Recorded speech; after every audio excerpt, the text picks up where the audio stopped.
Hello everyone, मैं अंजनी कुमार उत्तम CLC के ऑनलाइन प्लेटफॉर्म पर आपका स्वागत करता हूं।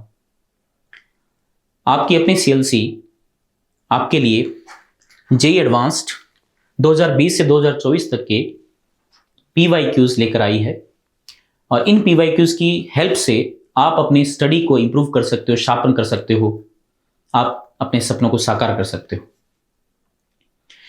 पीवाईक्यूज की हेल्प से हम एग्जाम का पैटर्न क्या होता है उसका आइडिया लगा पाते हैं, वेटेज का पता लगता है और जो क्वेश्चन जो डिफिकल्टी लेवल जो है क्वेश्चंस का उसका भी हमें आइडिया लगता है। और अगर आप पीवाईक्यूज सॉल्व करेंगे तो डेफिनेटली आपको इसका बहुत फायदा होगा। तो आइए शुरू करते हैं जेई एडवांस्ड 2024 पेपर फर्स्ट को। फर्स्ट क्वेश्चन है बेटा, A dimensionless quantity is constructed in terms of electronic charge E, permittivity of free space epsilon naught, Planck's constant h and speed of light c. Dimensionless quantity frame कर रखी है हमने, ठीक है? Okay, and is written by if the dimensionless quantity is written as e to the power alpha, epsilon to the power beta, h to the power gamma and c to the power delta, and n is a non-zero integer, then alpha, beta, gamma, delta is given by. तो ये options हमें दे रखे हैं यहाँ और हमें dimensionless quantity बनानी है। तो ये यूनिट डायमेंशन क्वेश्चन बेटा, तो हमें दे रखा है e to the power alpha, epsilon to the power beta, h to the power gamma and c to the power delta, right. तो ये डायमेंशनलेस होना चाहिए। और डायमेंशनलेस के लिए आपको पता है वैल्यू 1 होती है, मतलब डायमेंशनली अगर बात करूं तो m0 l0 t0 सबकी पावर 0 0 तो वैल्यू 1 हो जाएगी। तो उसके हिसाब से अपन को ये सेटल करना है, राइट। E क्या है? चार्ज है, और चार्ज को अपन क्या बोल सकते हैं? एम्पियर इंटू सेकेंड, तो A इंटू टी, ठीक है। तो ये पावर अल्फा है तो यहां पर अपन पावर अल्फा लगा देंगे। अब एप्सिलॉन नोट को भी देखते हैं सबसे पहले, h c और इनको भी देख लेते हैं। c क्या है? स्पीड है। स्पीड क्या होता है? डिस्टेंस अपॉन टाइम, तो L1 t माइनस 1 ये डेल्टा भी आ गया साहब यहां पर, राइट। नेक्स्ट है h, energy E equals to क्या होता है? hc by lambda. तो h की यूनिट चाहिए अपन को, राइट। और यहां c क्या है? c है speed of light and lambda क्या है? वेवलेंथ। तो ये लेंथ है, तो ये एक्चुअल में देखा जाए तो ये फ्रीक्वेंसी तो है और है क्या, राइट। तो जो फ्रीक्वेंसी है उसको 1/t लिख सकते हैं। और एनर्जी का क्या होता है dimensional formula? m1l2 t-2, right. तो 1/टाइम इधर जाएगा तो t की पावर -1 बच जाएगा। तो ये h का डायमेंशनल फॉर्मूला आ चुका अपने पास। तो h का डायमेंशनल फॉर्मूला प्लेस कर देते हैं हम, m1l2 t-1। तो ये c का आ चुका है डेल्टा और h का आ चुका है गामा। नाउ अब टर्न है एप्सिलॉन नोट का। तो force F equals to k q1 q2 by r square होता है, उससे निकाल लो। तो q मतलब चार्ज का स्क्वायर हो गया अपन एप्सिलॉन नोट आ गया, और ये डिस्टेंस का स्क्वायर r स्क्वायर। फोर्स का डायमेंशनल फॉर्मूला क्या होता है? m1l1 t-2। ये r स्क्वायर है तो l2 है, l2 उधर जाएगा तो l की पावर 3 हो गया। q स्क्वायर मतलब बोले तो a square t square, right. तो ये आप इधर लिख सकते हैं, तो एप्सिलॉन नोट आ जाएगा इधर की तरफ। तो एप्सिलॉन नोट बराबर कितना है बेटा? m की पावर -1, l की पावर -3 और t की पावर -2 डिवाइड में ऊपर जाएगा तो t की पावर 4 आ जाएगा और a स्क्वायर। ये एप्सिलॉन नोट का डायमेंशनल फॉर्मूला आ गया। तो एप्सिलॉन नोट का डायमेंशनल फॉर्मूला यहां लिख देते हैं हम,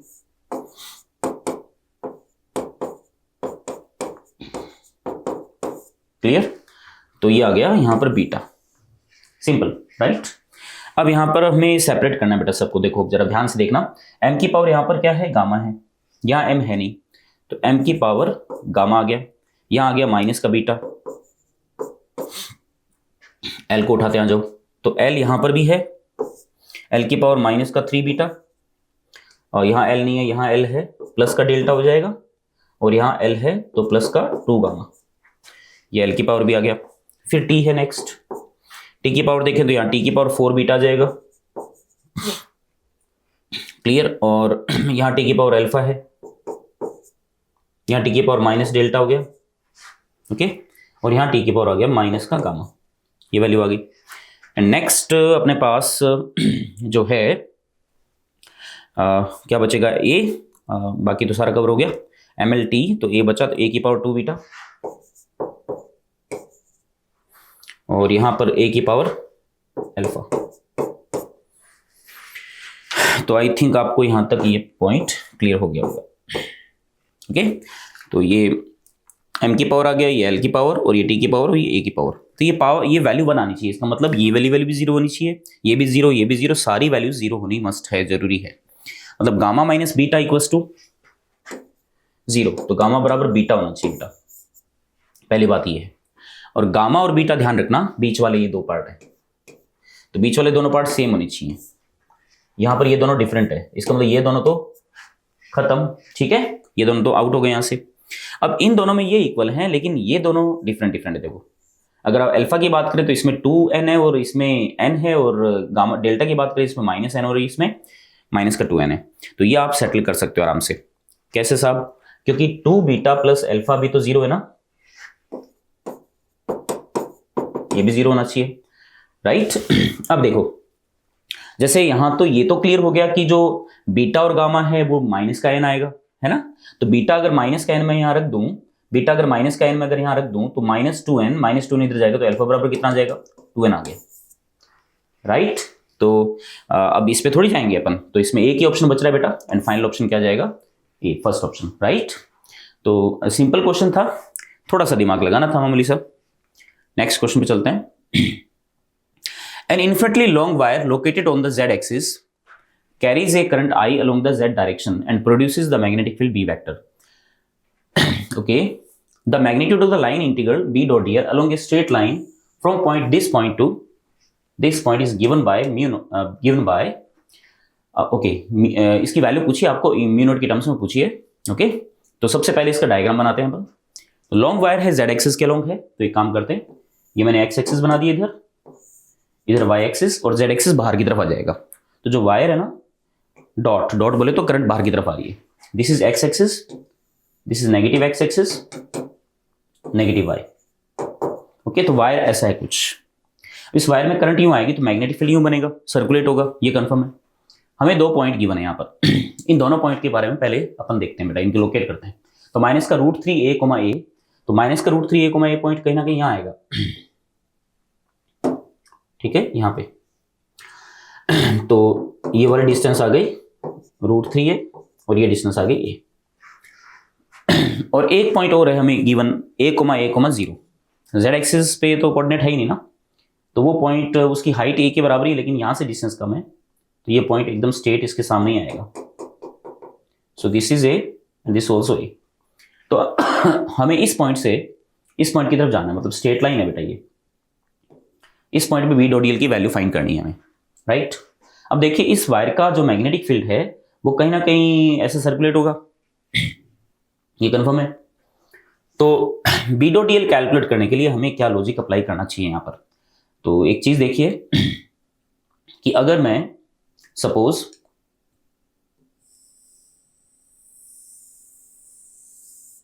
ऐसे सर्कल बना दूं, ओके, थोड़ा सा गौर से देखिएगा। तो ये जो पॉइंट है, ये इस पॉइंट की डिस्टेंस यहां से कितनी आएगी? √3a, और a का स्क्वायर करके सम करेंगे तो 2a आ जाएगा ये। सो दिस इज 2a, ओके। और मैं यहां तक जाऊंगा, इसके एकदम स्ट्रेट यहां तक। ऐसा क्यों ले रहा हूं मैं, आपको अभी समझ में आ जाएगा ये पॉइंट।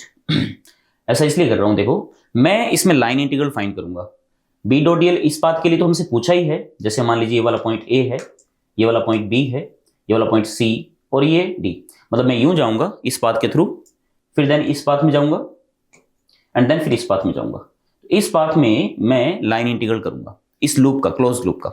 और आपको दिख रहा होगा इस क्लोज लूप के अंदर कोई करंट पास नहीं हो रही है, तो इस पूरे क्लोज लूप का जो लाइन इंटीग्रल वो 0 होना चाहिए। Integration of this loop, right, must be 0, confirm है। अब इसको मैं कैसे स्प्लिट करूंगा तीनों पार्ट्स के अंदर? तो मैं लिख सकता हूं from A to B, B dot dl, plus from B to C, B dot dl, plus from C to A, B dot dl बराबर 0 होना चाहिए। कंफर्म है?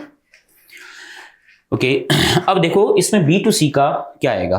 अब देखना बेटा, इसमें जो मैग्नेटिक फील्ड है वो मैग्नेटिक फील्ड की डायरेक्शन क्या आएगी। देखो अगर आप गौर से देखो तो करंट यूं आ रही है इसमें, तो मैग्नेटिक फील्ड यूं आएगा।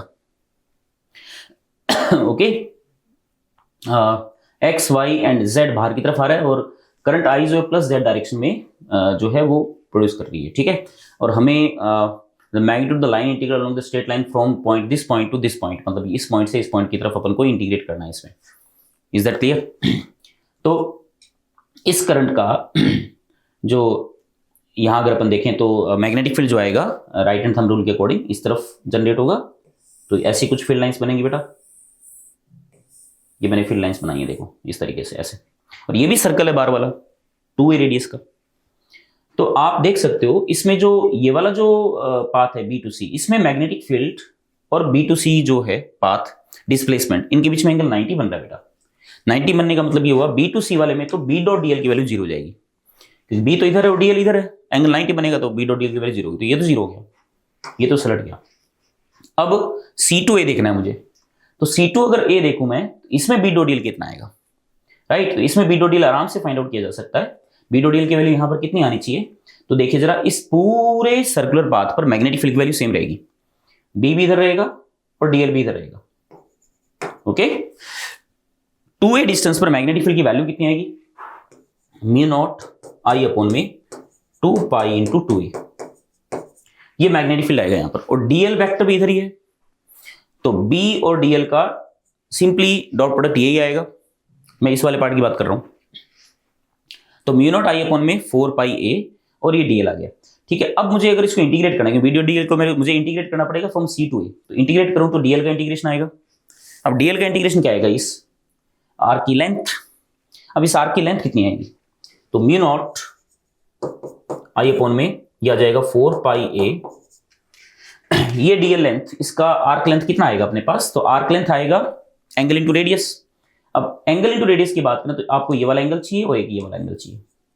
अब ये वाला एंगल कितना आएगा, आप इस राइट एंगल ट्रायंगल से देख सकते हो बेटा बहुत आसानी से। This is a, this is √3a, तो tan थीटा अगर मैं यहां लगाऊं तो a बाई √3 मतलब ये वाला एंगल आ जाएगा आपके पास 30 डिग्री, तो ये 60 आ गया।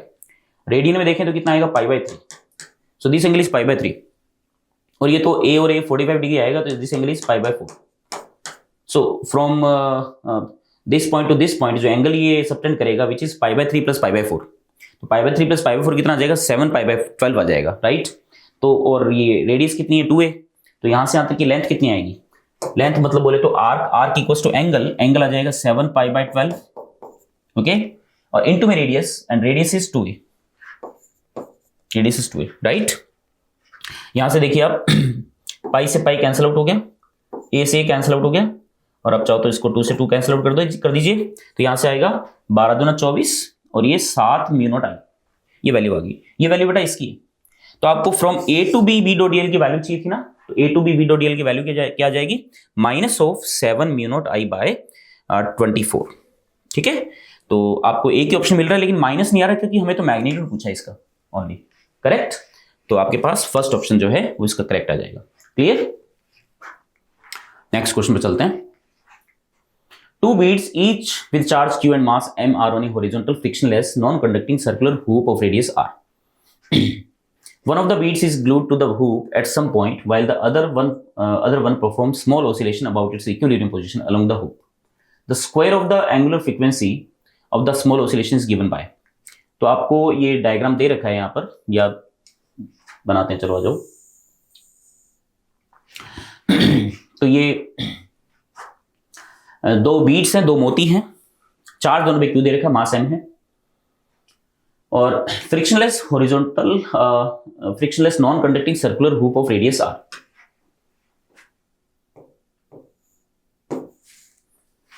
ठीक है। One of the bead is glued to the hoop at some point, let's say एक बीड यहां पर हमने ग्लू कर दिया, इस पे चार्ज कितना है q, while the other one performs small oscillation about its equilibrium position. Equilibrium position कौन सी होगी, अगर फ्रिक्शनलेस है तो बीड इस पे मूव कर सकता है, तो बीड यहाँ पर कहीं पे मोती अगर अपन जो है उसको एडजस्ट कर दें तो वो बीड जो है उस पे फोर्स लगेगा, तो इक्विलिब्रियम पोजीशन तो यही आएगी ना, ये वाली। क्यों? क्योंकि अगर यहाँ हो तो फोर्स ऐसे लगेगा, रिपल्सिव फोर्स, और उस फोर्स का ये वाला जो कंपोनेंट है वो उस बीड को इधर की तरफ मूव करवा देगा। तो इक्विलिब्रियम पोजीशन ये वाली होगी इस बीड की, इसका मास है m, ठीक है, ओके। और ये वाला तो फिक्स कर ही दिया हमने यहाँ पर। तो आपसे ये पूछा है, while the other one performs small oscillation about its equilibrium position along the hook, the square of the angular frequency of the small oscillation is given by, ठीक है साहब।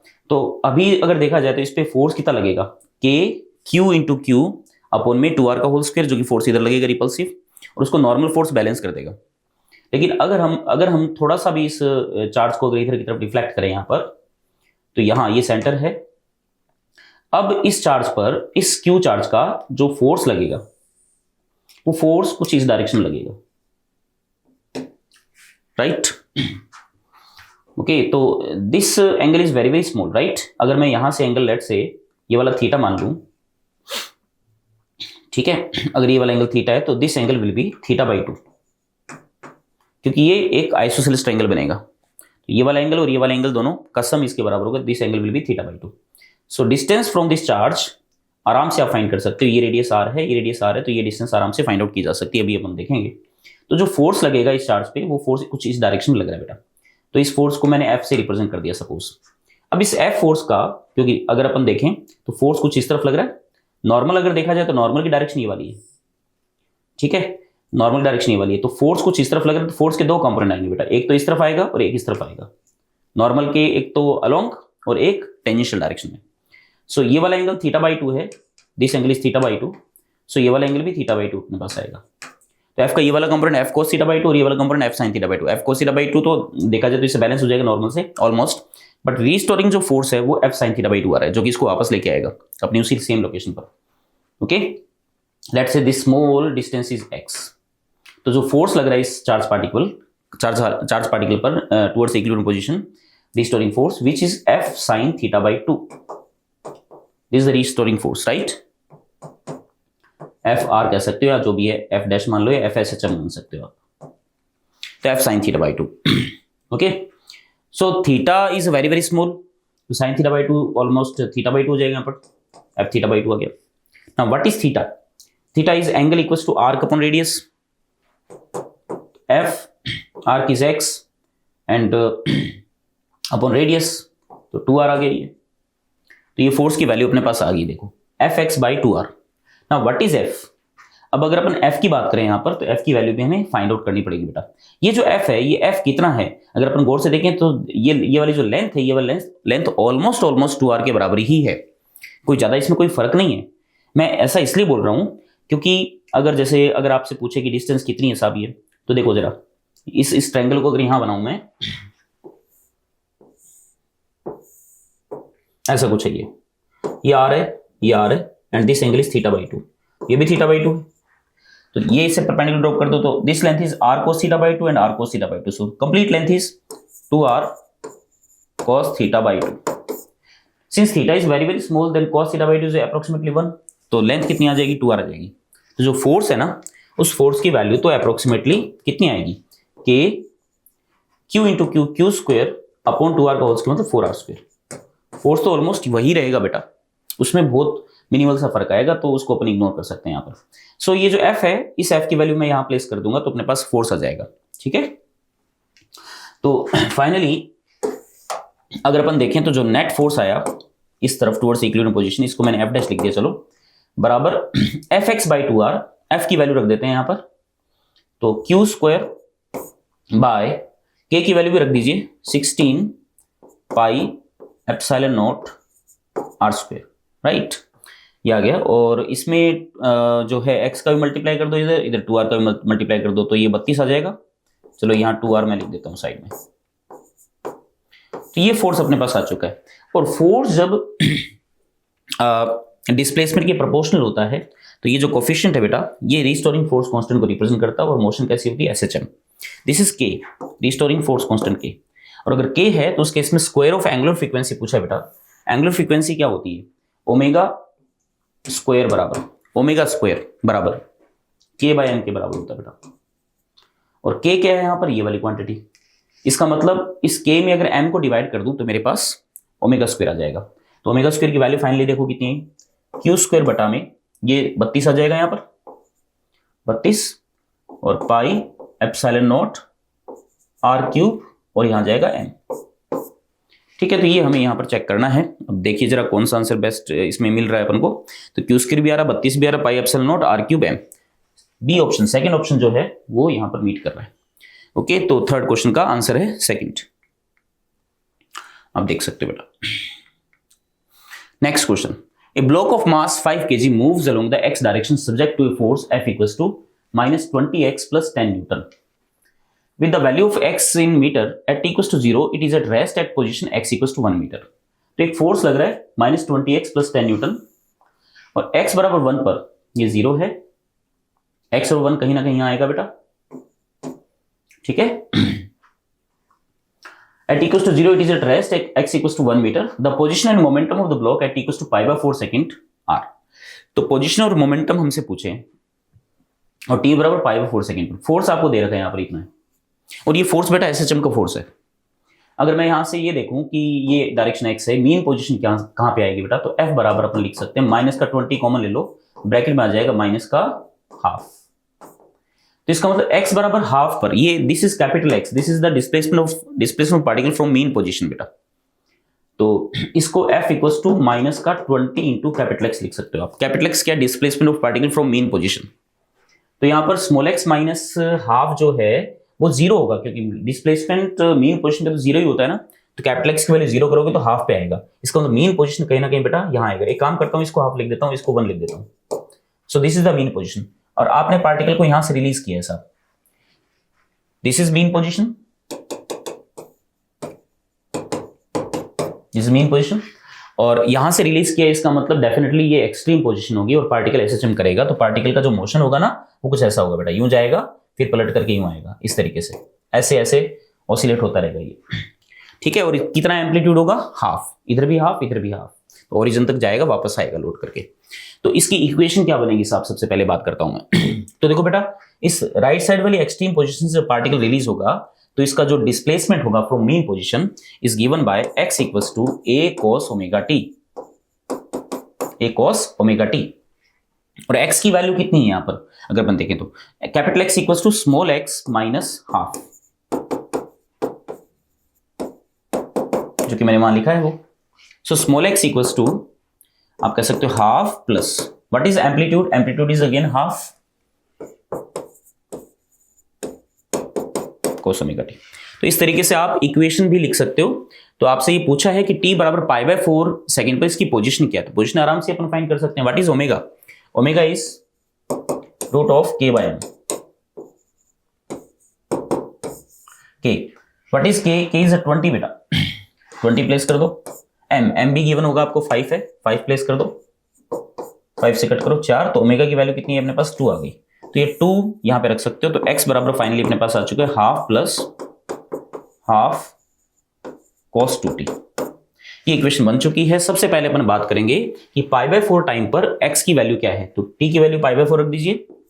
तो जब आप t की वैल्यू π/4 रखेंगे यहां पर तो π/2 बचेगा, 2 इंटू 2 π/2 cos π/2 इज 0, x बराबर हाफ।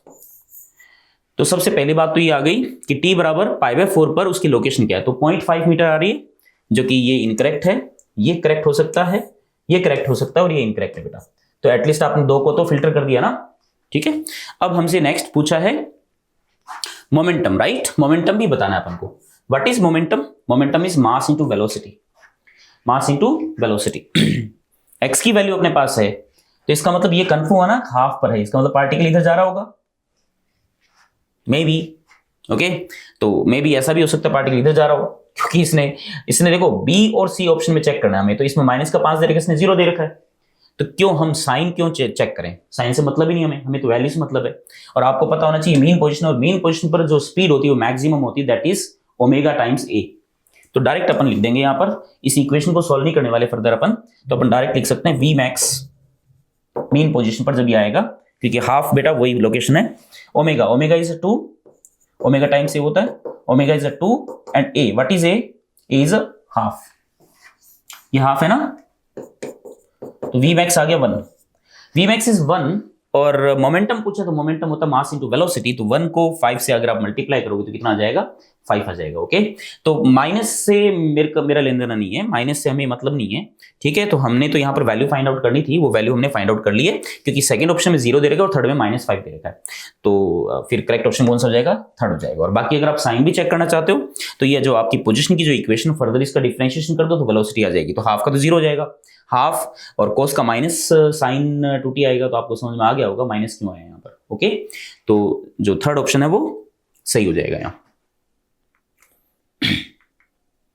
चलिए अब अपन चलते हैं मोर देन वन, जो करेक्ट आंसर टाइप जो क्वेश्चंस हैं, इसमें एक से ज्यादा ऑप्शंस भी जो हैं करेक्ट हो सकते हैं बेटा। तो ये है सेक्शन 2। सेक्शन 2 का फर्स्ट क्वेश्चन पढ़ते हैं, आओ। A particle of mass m is moving in a circular orbit under the influence of the central force Fr equals to -kr, corresponding to the potential energy kr square by 2. Potential energy भी आपको given है, where k is a positive force constant and r is the radial distance from the origin.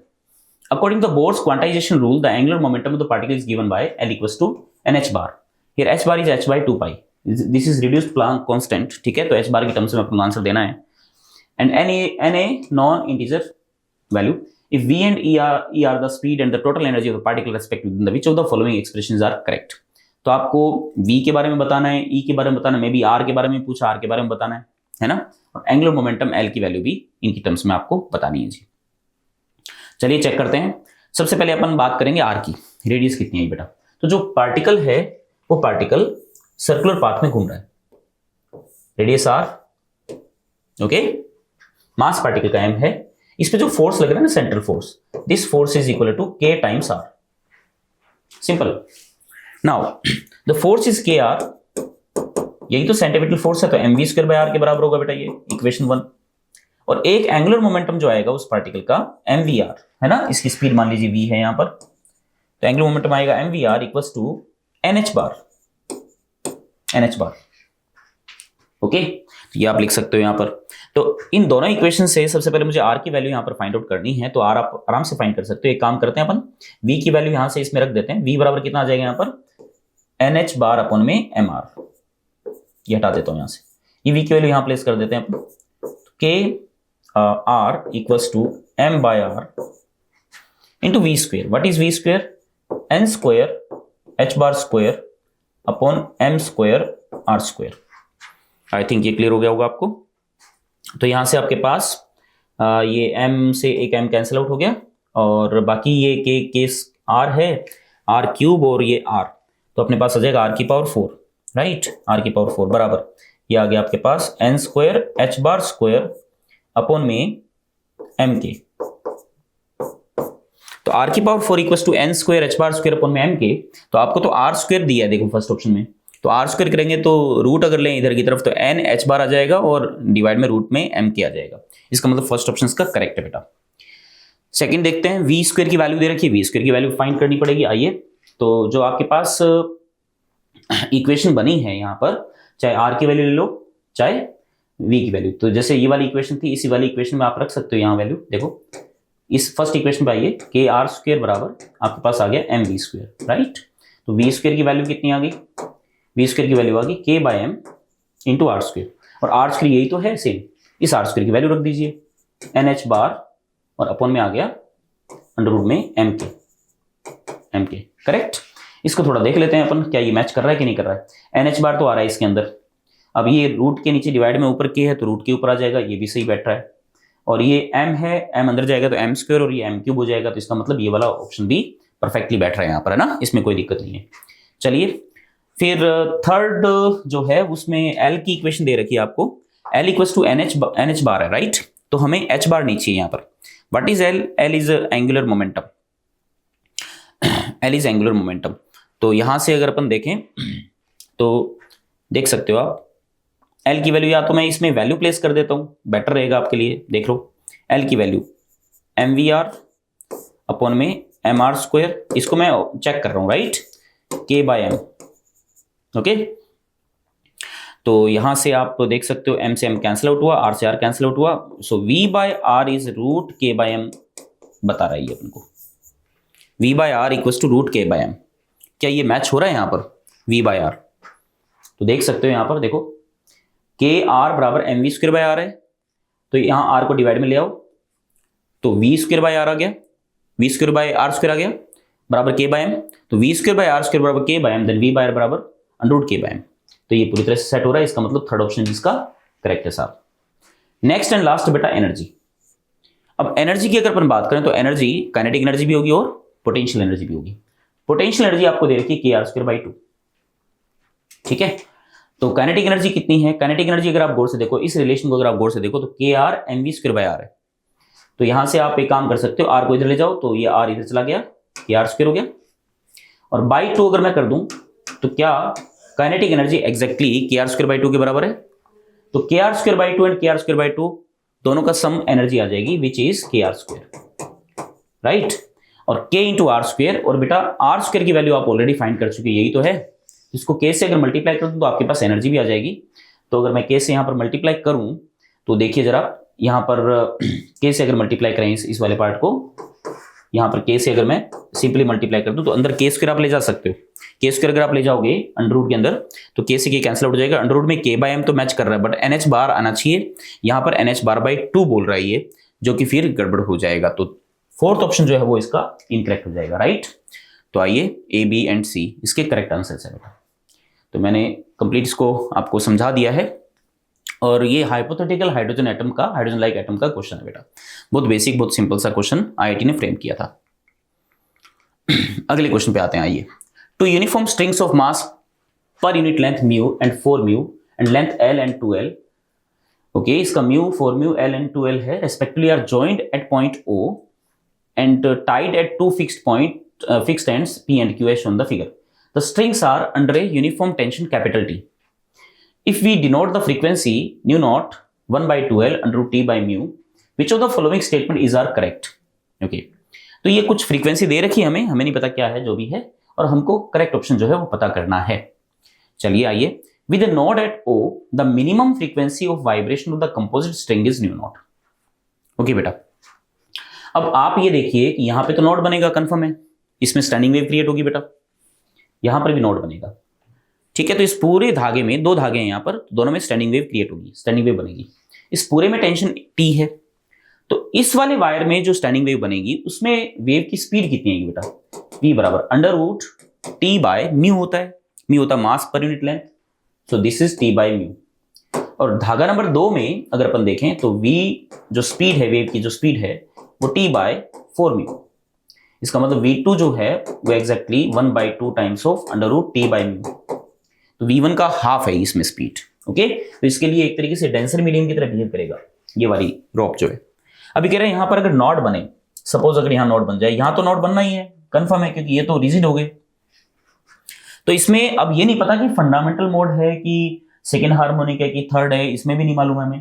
तो एक काम करते हैं, इसमें हम मान लेते हैं कि इसमें nth हार्मोनिक बन रहा है और इसमें mth हार्मोनिक बन रहा है। तो nth हार्मोनिक बन रहा है तो इसमें n लूप्स बनेंगे, इसमें भी m लूप्स बनेंगे। तो बट ये जब दोनों वेव्स, क्योंकि इधर से उधर पास हो रही है, तो दोनों वेव्स की खास बात ये ध्यान रखना, फ्रीक्वेंसी क्या रहेगी, सेम रहेगी बेटा, है ना। फ्रीक्वेंसी सेम होना जरूरी है।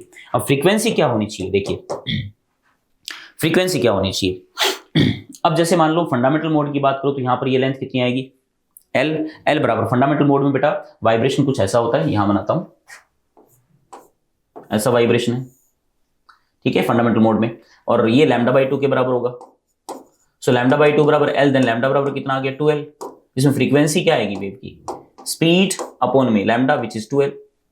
अगले पार्ट के अंदर बात करें तो फर्स्ट सेकेंड हार्मोनिक जो है कुछ ऐसा वाइब्रेशन होगा, तो इसमें आप कह सकते हो लैम्डा बराबर L हो गया, लैम्डा बराबर L हो गया, तो फ्रीक्वेंसी V बाय L हो जाएगा। इसका मतलब थर्ड में ये 3 लूप्स बनेंगे ऐसे करके, ठीक है, ऐसे करके 3 लूप्स बनेंगे ऐसे, तो 3 लूप्स बनेंगे तो 3 लैम्डा बाई 2 बराबर L हो गया, तो लैम्डा बराबर 2L बाई 3 हो जाएगा फिर उस केस में। तो ऐसे ही nth अगर अपन बात करें, nth के लिए अगर अपन बात करें तो फ्रीक्वेंसी क्या जाएगी, F इक्वल्स टू N, ठीक है, N V, V1 को एक काम करता हूं मैं V लिख देता हूं यहां पर, ठीक है, V लिख देता हूं, तो NV बाय, और यहां पर कितना आ जाएगा 2L, length of this string is L, ठीक है, और इसमें mth लूप बनेगा, mth जो हार्मोनिक है वो बन रहा है, m इंटू इसकी स्पीड कितनी है v बाई 2, v बाई 2 रख दी मैंने क्योंकि इसकी स्पीड धागे की अलग है ना, हाफ है, और डिवाइड में 2 टाइम्स ऑफ लेंथ कितनी है इसकी 2L बेटा, तो ये 12 हो जाएगा, है ना। तो यहां से 12 से 12 कैंसिल आउट हो गया, देखो v से v कैंसिल आउट हो गया। इसका मतलब n बराबर अपने पास आया m/4 आ गया, देखो ठीक है। तो ये 12 से 12 m/4 आया n। अब पढ़ते हैं, आ जाओ। With a node at o the minimum frequency of vibration of the composite string is nu naught. तो बेटा n और m इंटीजर होने चाहिए, ये कंफर्म है। तो अगर n की वैल्यू 1 रखता हूं तो m की वैल्यू 4 आती है। n की वैल्यू 1 नहीं रख सकता मैं, इसका मतलब n की वैल्यू अगर 1 रखूं तो m की वैल्यू 4 आएगी, तो उस केस में इंटीजर आ रहा है। इसका मतलब मिनिमम फ्रीक्वेंसी अगर आपको फाइंड आउट करनी है, इसका मतलब n बराबर 1 रख सकते हो बेटा, n बराबर 1 रख सकते हो या m बराबर 4 रख सकते हो। m बराबर 3 पॉसिबल नहीं है, 2 पॉसिबल नहीं है बेटा। तो n बराबर 1 रखो तो चाहे ये वाला फॉर्मूला लगा दो, m बराबर 4 रख रहे हो तो ये वाला फॉर्मूला लगा दो। तो फ्रीक्वेंसी यहां पर कितनी आएगी, f इक्वल्स टू n की वैल्यू 1 रख दिया तो v/12 आ गई बेटा। आई थिंक ये क्लियर हो गया होगा, v/12। और v/12 क्या है साहब, देखते हैं, आ जाओ। v की वैल्यू कितनी है, v की वैल्यू √t/μ है, तो ये √t/μ v की वैल्यू रख सकते हो आप। यहां पर v को हटा देता हूं मैं यहां से, √t/μ। तो अब आप चेक कीजिए, न्यू नॉट 1/12 √t/μ, इसका मतलब फर्स्ट ऑप्शन बेटा इसका एकदम करेक्ट है, इसमें कोई दिक्कत नहीं है, ठीक है। ये निष्पन्द है यहां पर, ठीक है, ओके। फर्स्ट ऑप्शन करेक्ट हो गया, नोट बनेगा ऊपर। बी कह रहा है with an antinode at O the minimum frequency vibration of composite string is 2 nu naught. तो एंटी नोड के लिए एक बार अभी अपन चेक करते हैं, ठीक है। पहले नोड के लिए चेक कर लेंगे, नोड के लिए मैंने रिलेशन यहां बना रखा है। सी देखते हैं, when the composite string vibrates at the minimum frequency with a node at O it has 6 nodes, okay. तो अब when the composite string vibrates at the minimum frequency with a node at O पर node बन रहा है, तो इसमें 6 nodes बनेंगे। क्या ये सही बात है, देख लेते हैं। एन की वैल्यू कितनी है यहां पे, 1 आई ना। 1 आने का मतलब यहां पर जो मोड जो वाइब्रेशन है कुछ ऐसा है बेटा, ऐसा, ठीक है, इस तरीके से, ऐसे। यहां पे ये धागा है, यहां पे ये, यहां नोड बना, यहां नोड बना, राइट। लेकिन ये भी ध्यान रखना आपको, इस वाले धागे के अंदर अगर अपन बात करें तो कितने हार्मोनिक्स हैं, 4 हार्मोनिक्स हैं, राइट। तो 4 हैं, तो यहां पर 4 लूप्स बनेंगे अपने पास, देखो कुछ ऐसे, ऐसे। Is that clear. तो नोड यहां पर भी बना, यहां पर भी बना, यहां पर भी बना, यहां पर भी बना। कितने नोड्स आप काउंट कर सकते हो, 1 2 3 4 5 6। तो यहां पर 6 नोड्स बन रहे हैं साहब, तो 6 नोड्स बन रहे हैं, इसका मतलब सी भी बेटा करेक्ट है। D, no vibrational mode with an antinode at O is possible for the composite string. अच्छा सर, तो एंटी नोड के लिए अपन चेक करते हैं बेटा। अगर यहां एंटी नोड बना, तो आपको पता है इसमें और इसमें दोनों में जो है वो हार्मोनिक्स जो है वो इवन नहीं हो सकते बेटा, ओड हार्मोनिक्स ही पॉसिबल है, ठीक है। जैसे n की वैल्यू 1 3 5 इस तरीके से, वैसे इसमें भी 1 3 5 इस तरीके से ओड हार्मोनिक्स बनेंगे। तो ओड हार्मोनिक्स बनेंगे तो स्पीड तो मैंने लिख रखी है, तो यहां पर फ्रीक्वेंसी क्या आएगी बेटा, उस फ्रीक्वेंसी को मैं यहां पर एक बार लिख देता हूं, या तो आगे चलें। चलिए, जैसे मान लो इसमें पता नहीं मुझे कौन सा हार्मोनिक है, फर्स्ट है कि थर्ड है कि फिफ्थ है, राइट। तो आप इसको कैसे लिखते हो, फ्रीक्वेंसी कैसे आती है बेटा ओड हार्मोनिक के लिए, एन वी, ठीक है, बाय 4L। उसके लिए m यूज कर लेंगे, वेलोसिटी दोनों की डिफरेंट डिफरेंट है, खैर। तो आइए, n v की वैल्यू वहां v मान ली थी मैंने, अपॉन में 4 इंटू एल, लेंथ इसकी l है, ठीक है। और फ्रीक्वेंसी मैच होनी जरूरी है। m उसकी स्पीड है v/2, ये भी ठीक है, ओके। और 4 टाइम्स ऑफ लेंथ इसकी कितनी है, 2L थी, तो 2L रख देते हैं। तो यहां से देखिए 4 इंटू एल कैंसिल आउट हो गया, v से v कैंसिल आउट हो गया, तो अपने पास n की वैल्यू बेटा अगेन आ गई m/4।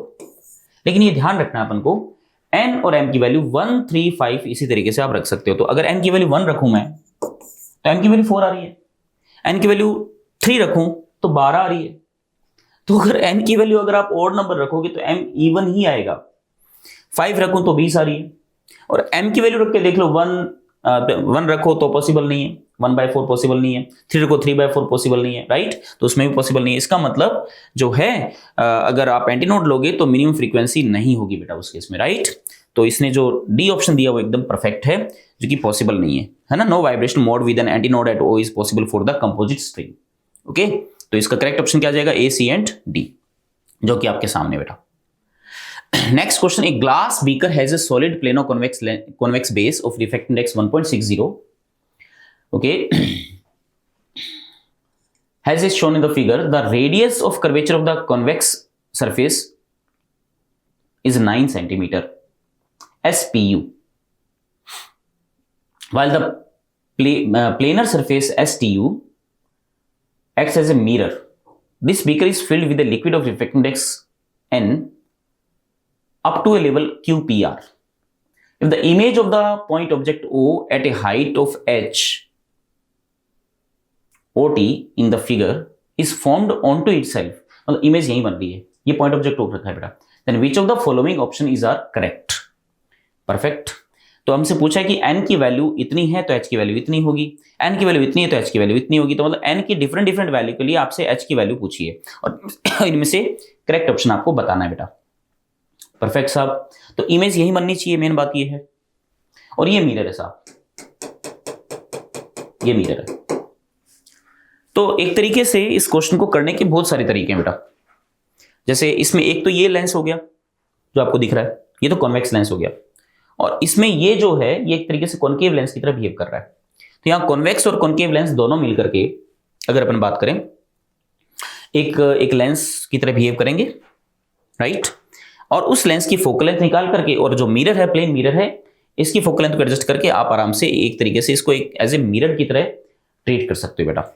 मेरे कहने का मतलब है कि जो सिल्वर्ड लेंस होता है बेटा, जैसे ये सिल्वर्ड लेंस है, इसकी एक सरफेस पॉलिश कर रखी है आपने, तो इफेक्टिव फोकल लेंथ ये सिल्वर्ड लेंस जो है ना, इफेक्टिवली एक मिरर की तरह बिहेव करता है बेटा।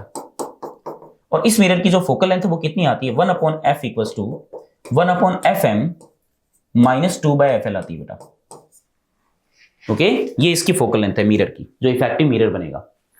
अब यहां पर जो मिरर आपने लिया है, ये देखो, ये fm क्या है, किसकी फोकल लेंथ है, ये इस सिल्वर्ड जो लेंस है ना, ये जो मिरर बन रहा है ना, इस मिरर की फोकल लेंथ है। और fl क्या है, इस लेंस की फोकल लेंथ है। मतलब ये जो आपने जो सिस्टम बना रखा है यहां पर, ये एक्चुअल में दो डिवाइसेस का कॉम्बिनेशन है, एक तो मिरर और एक लेंस का कॉम्बिनेशन है। तो लेंस की फोकल लेंथ तो fl है और मिरर की फोकल लेंथ है fm। अब आप अगर गौर से देखें यहां पर, तो ये प्लेन मिरर है बेटा, और प्लेन मिरर की फोकल लेंथ क्या होती है, इनफाइनाइट होती है। सो fm इज इनफाइनाइट, तो 1/∞ 0। तो जो मिरर बन रहा है यहां पर, उस मिरर की जो फोकल लेंथ है ना बेटा, ये जो मिरर बन रहा है, इसकी फोकल लेंथ इफेक्टिवली आप कह सकते हो माइनस का 2/fl है साहब,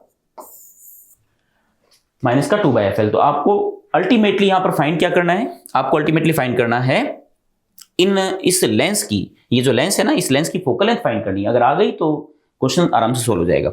और फोकल लेंथ कैसे फाइंड करोगे, क्योंकि इसमें दो लेंस बने हुए हैं, तो एक इस लेंस की फोकल लेंथ, एक इस लेंस की focal length, 1/f1 plus 1/f2 बराबर 1/f, उससे आप इसकी वैल्यू फाइंड करोगे बेटा।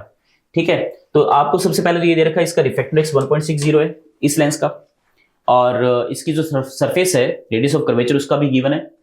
कहां पे है रेडियस ऑफ कर्वेचर, ये 9 सेंटीमीटर, ये 9 सेंटीमीटर गिवन है। तो सबसे पहले मैं इस कॉन्वेक्स लेंस की फोकल लेंथ लिखता हूं यहां पर, तो मैं लिख सकता हूं 1/f इक्वल्स टू 1.60 माइनस 1, मतलब 0.60 आ गया या 0.6 आ गया, इनटू में 1/r1। एक तो सरफेस ये वाला आएगा, ये पॉजिटिव आएगा, विच इज 1/9, और एक माइनस का 1/∞, क्योंकि प्लेन सरफेस है ना, प्लेनो कॉन्वेक्स लेंस, तो हट जाएगा यहाँ पर। तो इसको थोड़ा सिंप्लीफाई कर लेते हैं अपन। तो ये सेंटीमीटर में ही है तो कोई प्रॉब्लम नहीं है, 3 3 9 3 दूना 6, तो ये अपने पास वैल्यू आ गई। या एक काम करते हैं, इसको यहाँ से हटा देते हैं, ये 10 30, ये 2 15 आ गया, करेक्ट। तो मैंने कैलकुलेशन सही की है, मे बी 3 3 3 2.22, ठीक है। तो f की वैल्यू अपने पास आ चुकी है इसकी 15 सेंटीमीटर। कौन सा लेंस है, ये कॉन्वेक्स लेंस। अब मुझे कॉनकेव लेंस की फोकल लेंथ फाइंड करनी है। कॉनकेव लेंस की फोकल लेंथ क्या आएगी, 1/f डैश बराबर, इसका रिफ्रैक्टिव इंडेक्स n है बेटा, ठीक है, n-1 ब्रैकेट। इसकी भी एक सरफेस प्लेन है, लेकिन ये वो रेडियस ऑफ कर्वेचर उसका नेगेटिव आएगा, तो उसकी भी रेडियस 9 है, तो 9 लिख देता हूं यहाँ पर, ये माइनस का आ जाएगा। सो ये 1/f डैश आ गया। f भी आपके पास, f डैश भी आपके पास है, right. Now what is f, this f, what is this f?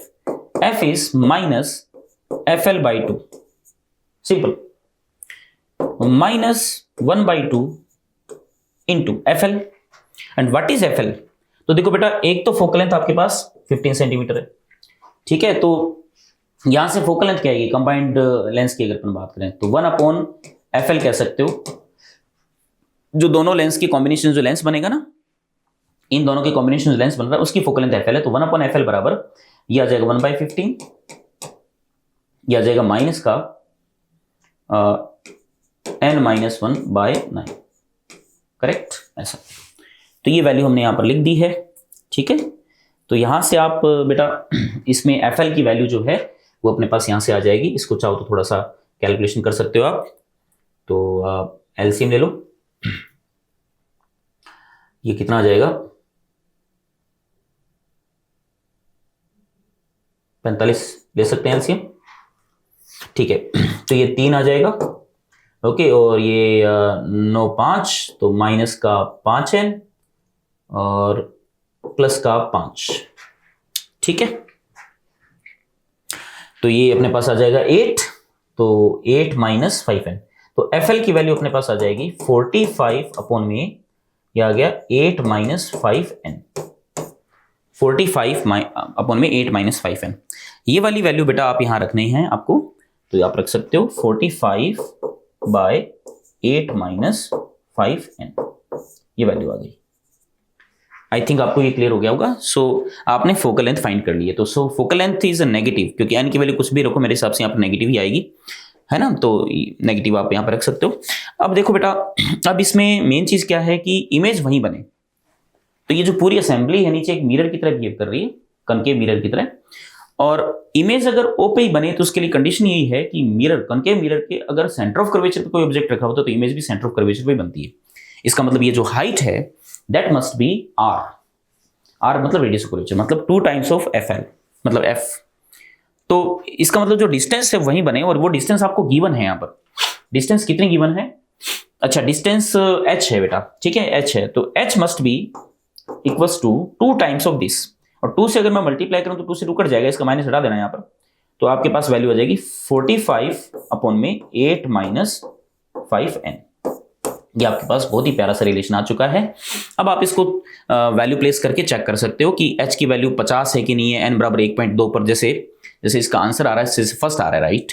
तो 1.42 अगर मैं यहाँ पे रखूं इसमें n की वैल्यू, तो 5 इंटू 1.42 कितना आएगा बेटा, तो यह तो आ गया 10, 1 5 20 और 1 21, 1 2 और 5 1 5 और 2 7, 7.10 आ रहा है।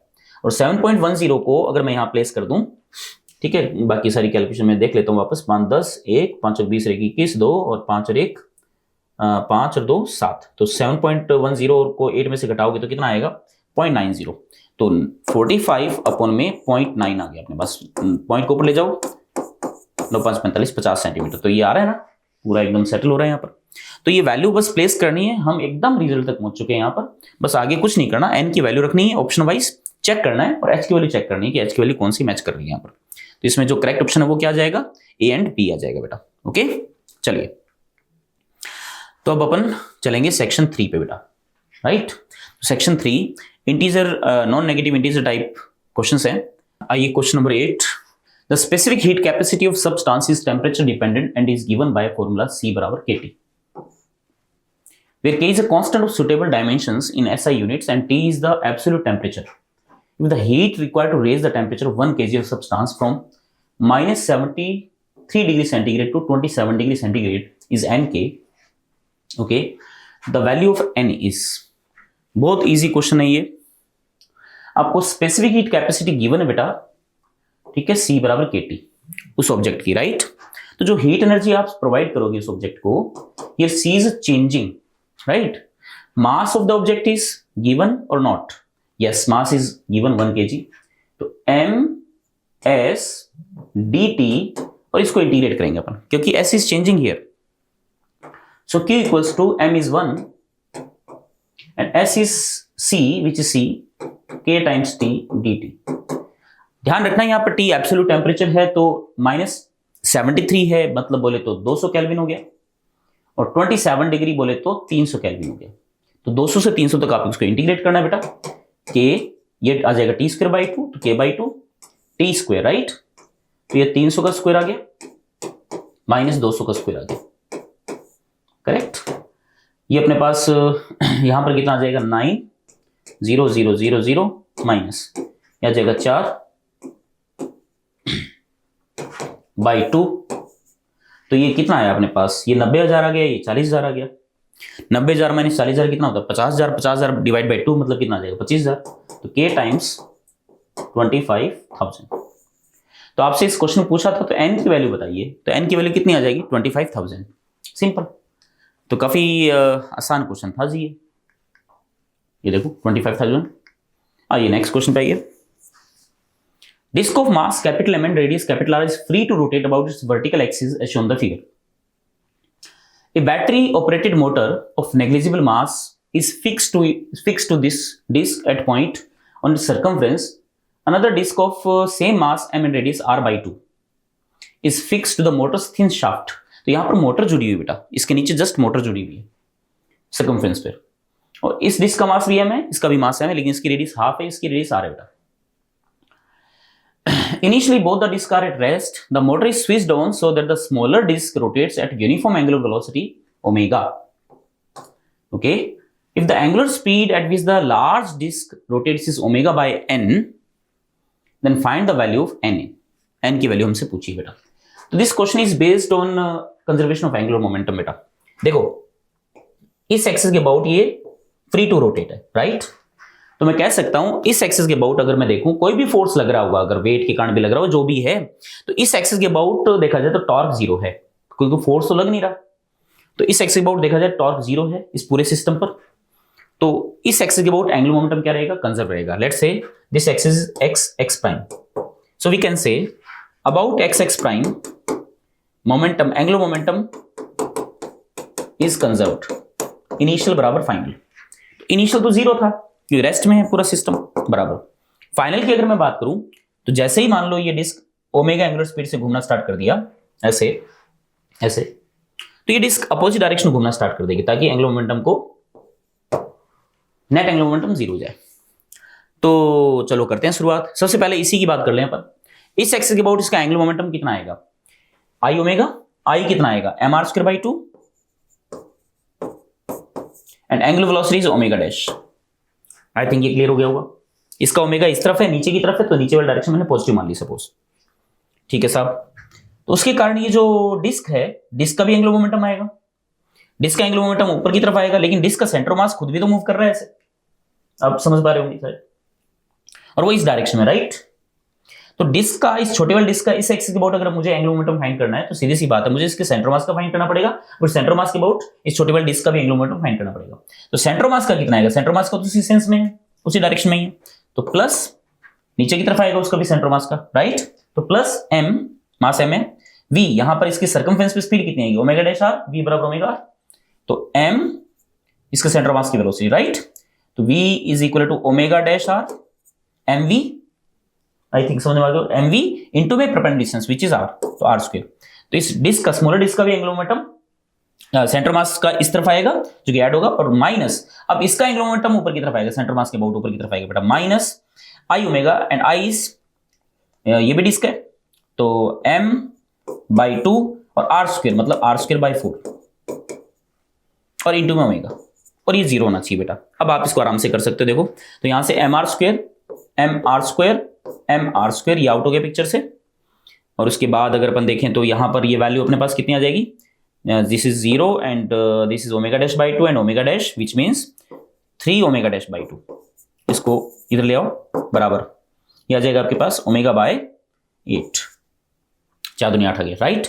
2 से काट दो तो आपके पास ओमेगा डैश की वैल्यू कितनी है बेटा, ओमेगा बाय, सॉरी 4 आया ना ये, ठीक है, तो 12। तो आपसे पूछा है ओमेगा बाय n, तो n की वैल्यू पूछी है और n की वैल्यू बेटा 12 आ जाएगी अपने पास, ठीक है। Next question, a point source S emits unpolarized light uniformly in all directions. At 2 points A and B, the ratio R equals to IA and IB of the intensities of light is 2. If a set of two Polaroids having 45-degree angles between their path axes is placed just before B, okay, if set of two Polaroids having 45-degree angle between their path axes is placed just before point B, then the new value of R will be. Okay, तो देखो एक point source है, इससे unpolarised light emit हो रही है all directions में। At 2 points A and B, the ratio R IA by IB of the intensity of light is 2. Okay, दो पॉइंट है बेटा, point A and point B. Let's say इनके बीच की जो डिस्टेंस है, सपोज ये डिस्टेंस सपोज मैंने r मान ली या r डैश मान ली और ये r1 मान ली और ये r2 मान ली मैंने। क्लियर बेटा? तो अगर सपोज इस सोर्स की पावर p है बेटा, तो a पॉइंट पर जो इंटेंसिटी आएगी I equals to p upon में 4 पाई r1 स्क्वायर आएगी, और b पॉइंट पर जो इंटेंसिटी है I b equals to p upon में 4 पाई r2 स्क्वायर आएगी।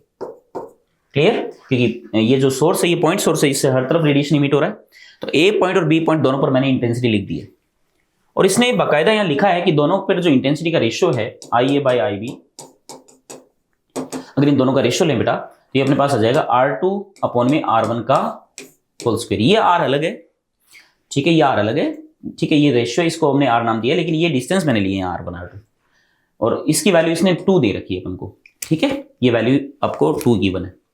चलिए आगे देखते हैं। If set of two polaroids having 45 degree angle between their pass axis is place just before point B, तो दो पोलरॉइड यहां पर रख दिए हमने, ध्यान रखना है इनकी पास एक्सिस जो है वो 45 डिग्री एंगल पर है।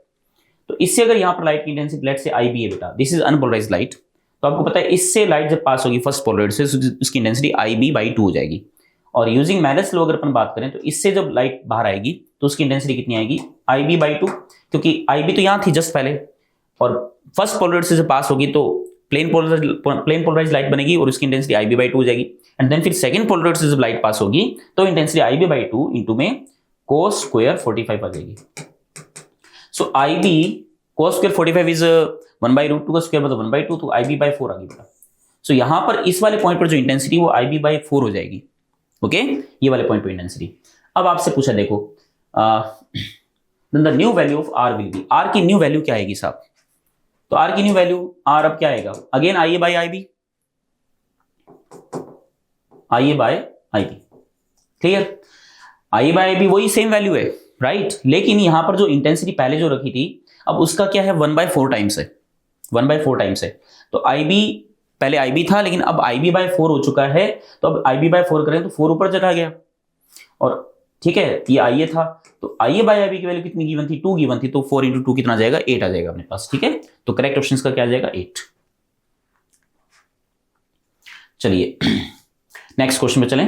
A source S of sound has frequency 240 Hz.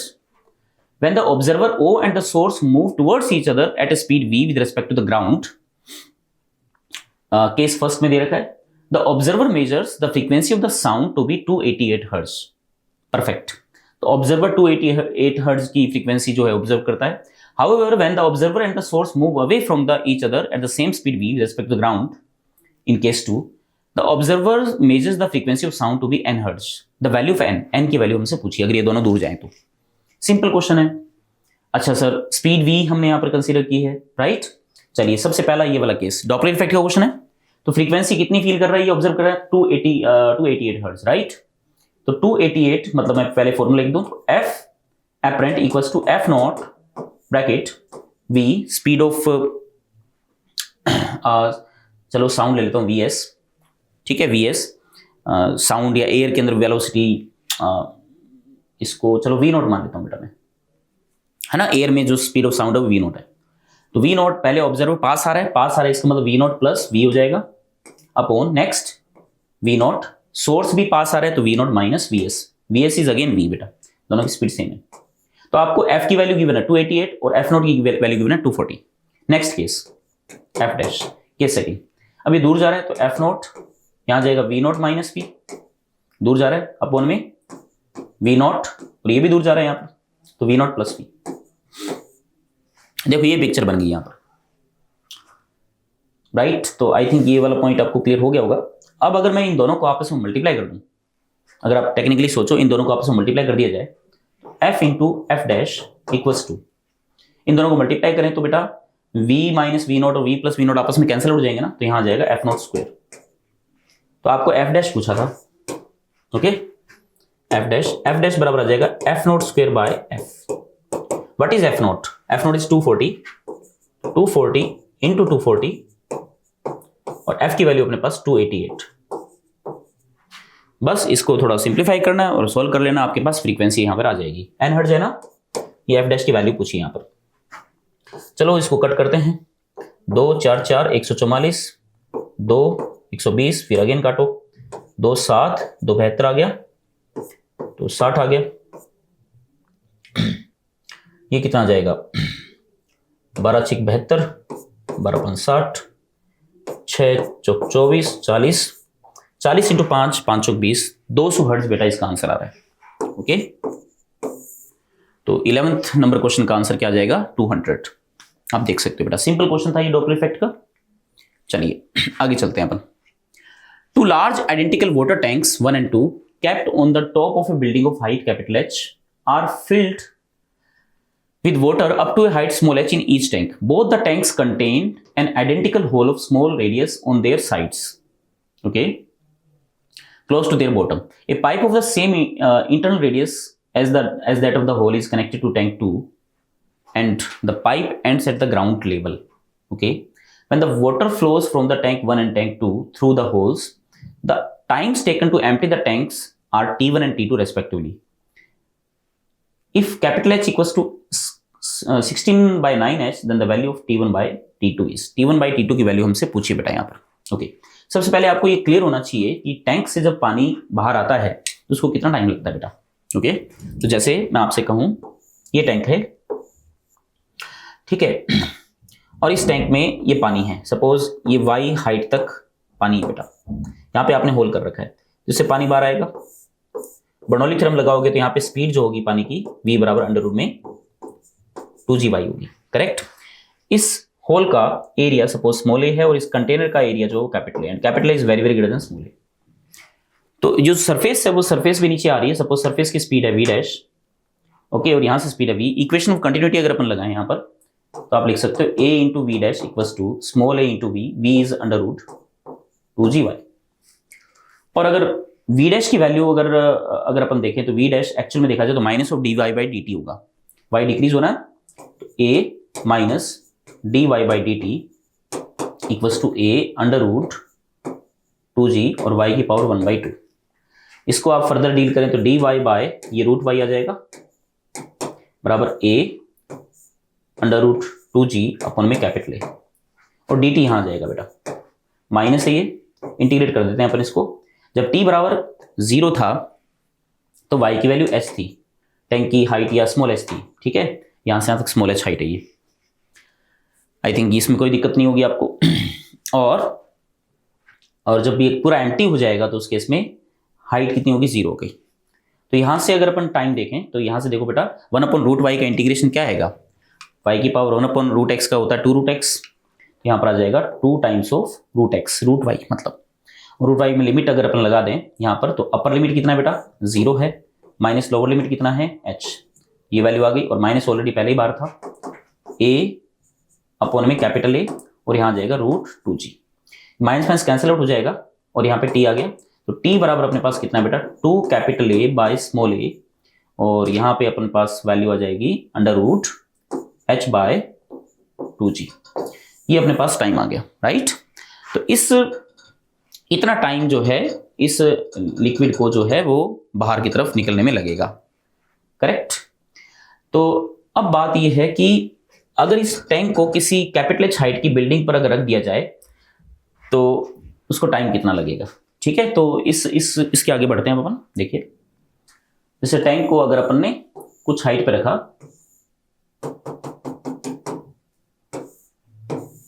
Capital H height की बिल्डिंग, और ये पानी भर रखा आपने स्मॉल h हाइट तक, यहां से पाइप लगा दिया, ओके। तो अब जो लिक्विड इसमें से बाहर आएगा उस लिक्विड की जो स्पीड होगी वो स्पीड बेटा अंडर रूट 2gh नहीं होगी या 2gy नहीं होगी, let's say this is y, तो 2gy नहीं होगी। अब इसकी हाइट कितनी होगी, अब इसकी स्पीड कितनी होगी, अंडर रूट में 2gh plus y, under root 2gh plus y, right. ये वेलोसिटी आएगी यहाँ पर। तो अगर अपन स्पीड ऑफ ई फ्लक्स की अगर यहाँ बात करें, स्पीड ऑफ ई फ्लक्स की अगर अपन यहाँ बात करें तो यहां से अगर अपन देखें तो इक्वेशन ऑफ कंटिन्यूटी से क्या वैल्यू आएगी, a into V which is under root 2gh plus y बराबर, यहां स्पीड है v डैश, तो capital A into V dash, again वही same relation, a under root 2gh plus y बराबर a, यहां आ जाएगा माइनस का dy by dt, dy by dt, right. पूरा एम्प्टी होना है ना, इसको पूरा खाली होना है, तो dy बाई dt आप यहाँ पर इक्वेशन लगाओगे तो ये dt को इधर ले जाइए, वही सेम चीज। तो यहाँ पर इंटीग्रेशन में फर्क क्या आएगा, बस ये जो h प्लस वाई जो था अपने पास, है ना, अंडररूट में, तो वहां पर h प्लस वाई आएगा, और लिमिट जब लगेगी, देखो फर्स्ट कंडीशन में जो हमने सॉल्व किया ये वाला, ये टाइम आया था t1, तो इसने t1 टाइम की वैल्यू यहाँ पर रखी है, देखो कंप्लीट वही की वही वैल्यू है, सेम एज इट इज, ये तो वही है, ओके। और यहाँ पर मैंने कुछ मिस्टेक कर दी, नहीं सही है, 2 को इसने अंदर रख दिया, और क्या है 2 2 2 4 4 2 कट गई है ना, वो सेम चीज है। और सेकंड वाले केस में जो टाइम आएगा वो टाइम इस इक्वेशन को इंटीग्रेट करके आप फाइंड कर सकते हो बेटा। और जब इसमें लिमिट लगेगी, ये ध्यान रखना, लिमिट के लिए वही सेम चीज है, लिमिट के लिए y की अपर लिमिट क्या आएगी, y मैंने यहां से कंसीडर किया, y की अपर लिमिट आएगी कैपिटल H, ठीक है, और लोअर लिमिट क्या आएगी, 0 आएगी, ओके, लोअर लिमिट क्या आएगी, 0 आएगी। तो इसको अगर आप इंटीग्रेट करोगे तो यहां से वैल्यू में थोड़ा सा फर्क आएगा, 1/3 का फ्लक्चुएशन आएगा, राइट, ओके। प्रोसेस वही है, equation of continuity, Bernoulli's theorem, speed of efflux के कॉन्सेप्ट से इसको सॉल्व करना है। तो आपके पास t1/t2 की वैल्यू कितनी आ जाएगी, 3 आ जाएगी, ओके। तो ये कैलकुलेशन मैं यहां नहीं कर रहा, वो आप कर सकते हो आराम से, सिंपल मैंने कॉन्सेप्ट यहां बता दिया है। चलिए आइए क्वेश्चन नंबर 13 पे बढ़ते हैं। ये a thin uniform rod of length L and certain mass is kept on a frictionless horizontal table with a massless string of length L fixed to one end, top view is shown in the figure. The other end of the string is pivoted to a point O. If a horizontal impulse P is imparted to the rod at a distance x equals to L by n from the midpoint of the rod, see figure, then the rod and string revolve together round the point P within the rod remaining aligned with the string. In such a case, the value of n is. तो ये धागा आपको दे रखा है length का, एक rod दे रखी है, कुछ मास होगा इसका, और इसके मिड पॉइंट से आपने कुछ L by n डिस्टेंस पर आपने एक इंपल्स इंपार्ट किया, ठीक है, इंपल्स। तो ये फिर इंपल्स इंपार्ट करने के बाद दोनों साथ साथ मूव कर रहे हैं, ठीक है, सेम डायरेक्शन में, ऐसे ऐसे ऐसे रोटेट करेंगे ये दोनों। तो बताइए x की वैल्यू कितनी है, करेक्ट। अब देखो बेटा, जब आपने यहां पर इंपल्स इंपार्ट किया इस पर, तो कुछ ना कुछ एक मोमेंट के लिए फोर्स लगाया होगा। तो जो इंपल्स होता है, इंटीग्रेशन एफ डी टी बराबर चेंज इन मोमेंटम होता है। What is change in momentum? Change in momentum is, momentum में वेलोसिटी किसके लेनी है, सेंटर मास की, राइट। तो अगर ये साथ साथ घूमेगा तो मान लीजिए ये ओमेगा एंगुलर स्पीड से घूमना स्टार्ट कर दिया इसने। तो जब ओमेगा एंगुलर स्पीड से घूमना स्टार्ट करेगा तो आप थोड़ा सा गौर करना, अगर ये साथ साथ घूम रहा है, रॉड का सेंटर मास L/2 और ये L है, तो 3L/2 पे हो गया सेंटर मास। तो सेंटर मास की speed, linear speed, centre mass की लीनियर स्पीड यहां पे कितनी आएगी, ओमेगा इंटू 3L/2,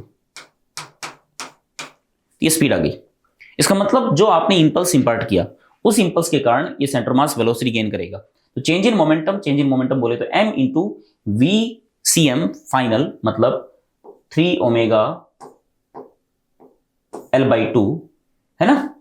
तो ये MVCM माइनस इनिशियली 0, इक्वेशन 1 बन चुकी है, कोई दिक्कत यहां तक। अब हमें ये देखना है कि साथ साथ ये घूमेगा, रोटेशन, रोड का रोटेशन भी होगा बेटा, क्योंकि जब आपने फोर्स लगाया यहां पर तो टेंशन यहां पे जरूर लगेगा मोमेंट के लिए, लेकिन वो इस तरफ लग रहा है, राइट। तो इस डायरेक्शन में तो कोई फोर्स नहीं लग रहा था ना, खाली एक इंपल्सिव फोर्स ही लगा, और उसका मैंने इक्वेशन यहां पे लिख दी है।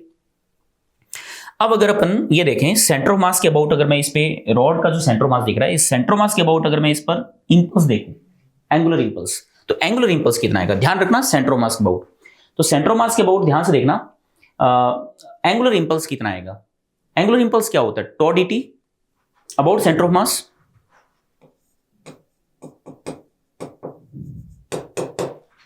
Right, is equal to change in angular momentum about centre of mass. तो सेंटर मास के अबाउट एंगुलर मोमेंटम में चेंज कितना आएगा, फाइनल तो आ जाएगा, इनिशियल कितना था 0, रेस्ट में था, फाइनल कितना आएगा इसके अबाउट। ये रॉड भी तो ऐसे रोटेट होगी, और अगर पूरा सिस्टम यूं घूम रहा है सेम एंगुलर स्पीड से, तो इसका मतलब रॉड इस स्ट्रिंग के साथ रिजिड बॉडी का पार्ट है, इसका मतलब रॉड के हर पॉइंट के अबाउट एंगुलर वेलोसिटी सेम होगी बेटा। तो सेंटर मास के अबाउट भी इसका एंगुलर मोमेंटम कितना आएगा बेटा, ml²/12, ये L कैपिटल है, into omega, this is L final minus L initial 0। What is tau CM about centre mass, अगर देखें तो यहां पर फोर्स लगा होगा कुछ मोमेंट के लिए, तो F dt, और ये डिस्टेंस कितनी आ गई L/n, इसको x मान लेते हैं, बाद में रख देंगे। सो दिस इज x। तो टॉर्क कितना लगेगा इस फोर्स का, क्योंकि t का तो टॉर्क नहीं आएगा, t की लाइन फिक्सिंग से पास हो रही है, तो t का टॉर्क 0 हो जाएगा। तो इस फोर्स का, p वाले फोर्स का जो टॉर्क आएगा वो कितना आएगा, p, या p नहीं, f लिखूंगा, f into x D T बराबर ml square by 12 omega. Now x को आप बाहर ला सकते हो, x बाहर ले आओ, और ये वाली जो वैल्यू बेटा एग्जैक्टली इसके बराबर, ये वैल्यू प्लेस कर दो यहां पर, x इंटू यहां से आ जाएगा 3m ओमेगा l बाई 2 बराबर m omega l square by 12। तो यहां से देखो m ओमेगा l 2 से काट दो तो 12 हो गया, ये 3 ये 8 6 3 18, तो x की वैल्यू अपने पास आ रही है l बटा 18, और ये x की वैल्यू l बाय n से रिप्रेजेंट कर रखा है, n की वैल्यू अपन से पूछी बेटा, तो n बराबर आ जाएगा 18, राइट। तो इसका करेक्ट ऑप्शन क्या आ जाएगा, 18 आ जाएगा। अब हम चलते हैं सेक्शन 4 में। तो मैच द कॉलम टाइप ये क्वेश्चंस हैं बेटा, तो इनमें क्वेश्चन नंबर 1 को हम स्टार्ट करेंगे। मैच द कॉलम नहीं है, मैंने गलत रीड कर लिया, मैचिंग लिस्ट सेट टाइप के क्वेश्चंस है, वैसे ही हैं कुछ। 1 mole of a monatomic ideal gas undergoes the cyclic process J, K, L, M and J। तो J से स्टार्ट करेंगे, J, K, L, M and J। PT graph आपको show कर रखा है बेटा, और ध्यान रखना गैस 1 मोल है, करेक्ट। तो आपको लिस्ट 1 दे रखी है, work done in complete cyclic process. Complete cyclic process में वर्क डन क्या है, तो ये लिस्ट 1 लिस्ट 2 आपको भी दे रखा है यहां पर। Change in internal energy of the gas in the process JK, J and K में चेंज इन इंटरनल एनर्जी क्या आएगा। Heat given to the gas in the process KL, change the internal energy of the gas in the process MJ. Okay, तो यहां पर temperature की terms में answer देना है अपन को, तो टेम्परेचर भी दे रखा है, प्रेशर भी दे रखा है, तो ओवरऑल देखा जाए तो टेम्परेचर की टर्म्स में ही आपको आंसर देना है। नाउ तो जे से के में चलते हैं, सबसे पहले अपन बात करें तो पूरी स्टडी करनी पड़ेगी यहां पर। दिस इज आइसोबारिक प्रोसेस, अगर आप गौर से देखो तो, और 1 मोल मोनोटोमिक गैस है, तो अपने पास NCV डेल्टा T मतलब आ ही गया, उसकी वैल्यू इंटरनल एनर्जी में चेंज आराम से फाइंड कर सकते हैं। सबसे पहले काम करते हैं, इंटरनल एनर्जी में चेंज देख लेते हैं, आसान रहेगा। J एंड K प्रोसेस देखो जरा, J और K प्रोसेस को अगर अपन देखें तो गैस यूज आ रही है, ठीक है, और इस प्रोसेस के अंदर अगर अपन बात करें, आपसे अगर चेंज इन इंटरनल एनर्जी पूछे तो NCV delta T, number of moles 1 है बेटा, और मोनोटोमिक गैस है तो CV की वैल्यू कितनी होगी, 3/2 आ, and change in temperature is 3T0 minus T0 which is 2T0। 2 से 2 कैंसिल आउट, तो 3RT0 वैल्यू आई है, 3RT0 यहां पर मैच कर रहा है। देखो इसका मतलब जो Q है ना जेयर की, Q का आंसर थर्ड आएगा, Q का आंसर थर्ड आएगा, ये चेक करो आप। तो Q का आंसर थर्ड देखो बड़ा, इसमें भी है और इसमें भी है, इनमें तो नहीं है ना, तो ये तो वैसे एलिमिनेट हो गए, ये हट गए। तो Q का थर्ड R का 5 दे रखा है, इसमें भी R का 5 दे रखा है यहां पर, S का 4 है इसमें, और इसमें S का 2 है, तो S में आ जाइए। तो change in internal energy of the gas in the process MJ में आओ। M2J में अगर अपन चले, M2J में अगर अपन चलते हैं, तो एक बात बताइए, टेम्परेचर तो कांस्टेंट है ना, तो चेंज इन इंटरनल एनर्जी कितना आएगा, 0 आएगा साहब, ठीक है। तो MJ प्रोसेस के अंदर इंटरनल एनर्जी में चेंज 0 है, तो यहां पर 0 आएगा।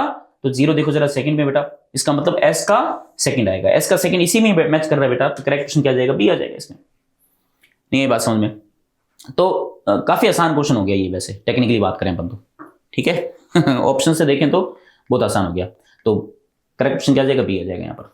आइए क्वेश्चन नंबर 15 को देखें। 4 identical thin square metal sheets S1, S2, S3 and S4 each of side A are kept parallel to each other with equal distance d, very less than a between them as shown in the figure. C0 is epsilon naught a square by d, where epsilon naught is the permittivity of free space. Okay. Permittivity of free space. तो इसका मतलब 4 plates आपको given है, और एक plate का area A square के बराबर आएगा। तो कॉन्जुगेटिव 2 प्लेट्स के बीच का अगर कैपेसिटेंस अगर अपन देखें, तो वो epsilon not a by D parallel plate capacitor है, तो epsilon not area A square by D, इसको इसने सी नॉट नाम दिया है, ठीक है, सी नॉट वैल्यू दी है। तो चलिए आगे देखते हैं क्या पूछा है। अब इनमें से पूछा है कि करेक्ट जो ऑप्शन है वो बताइए क्या आएगा।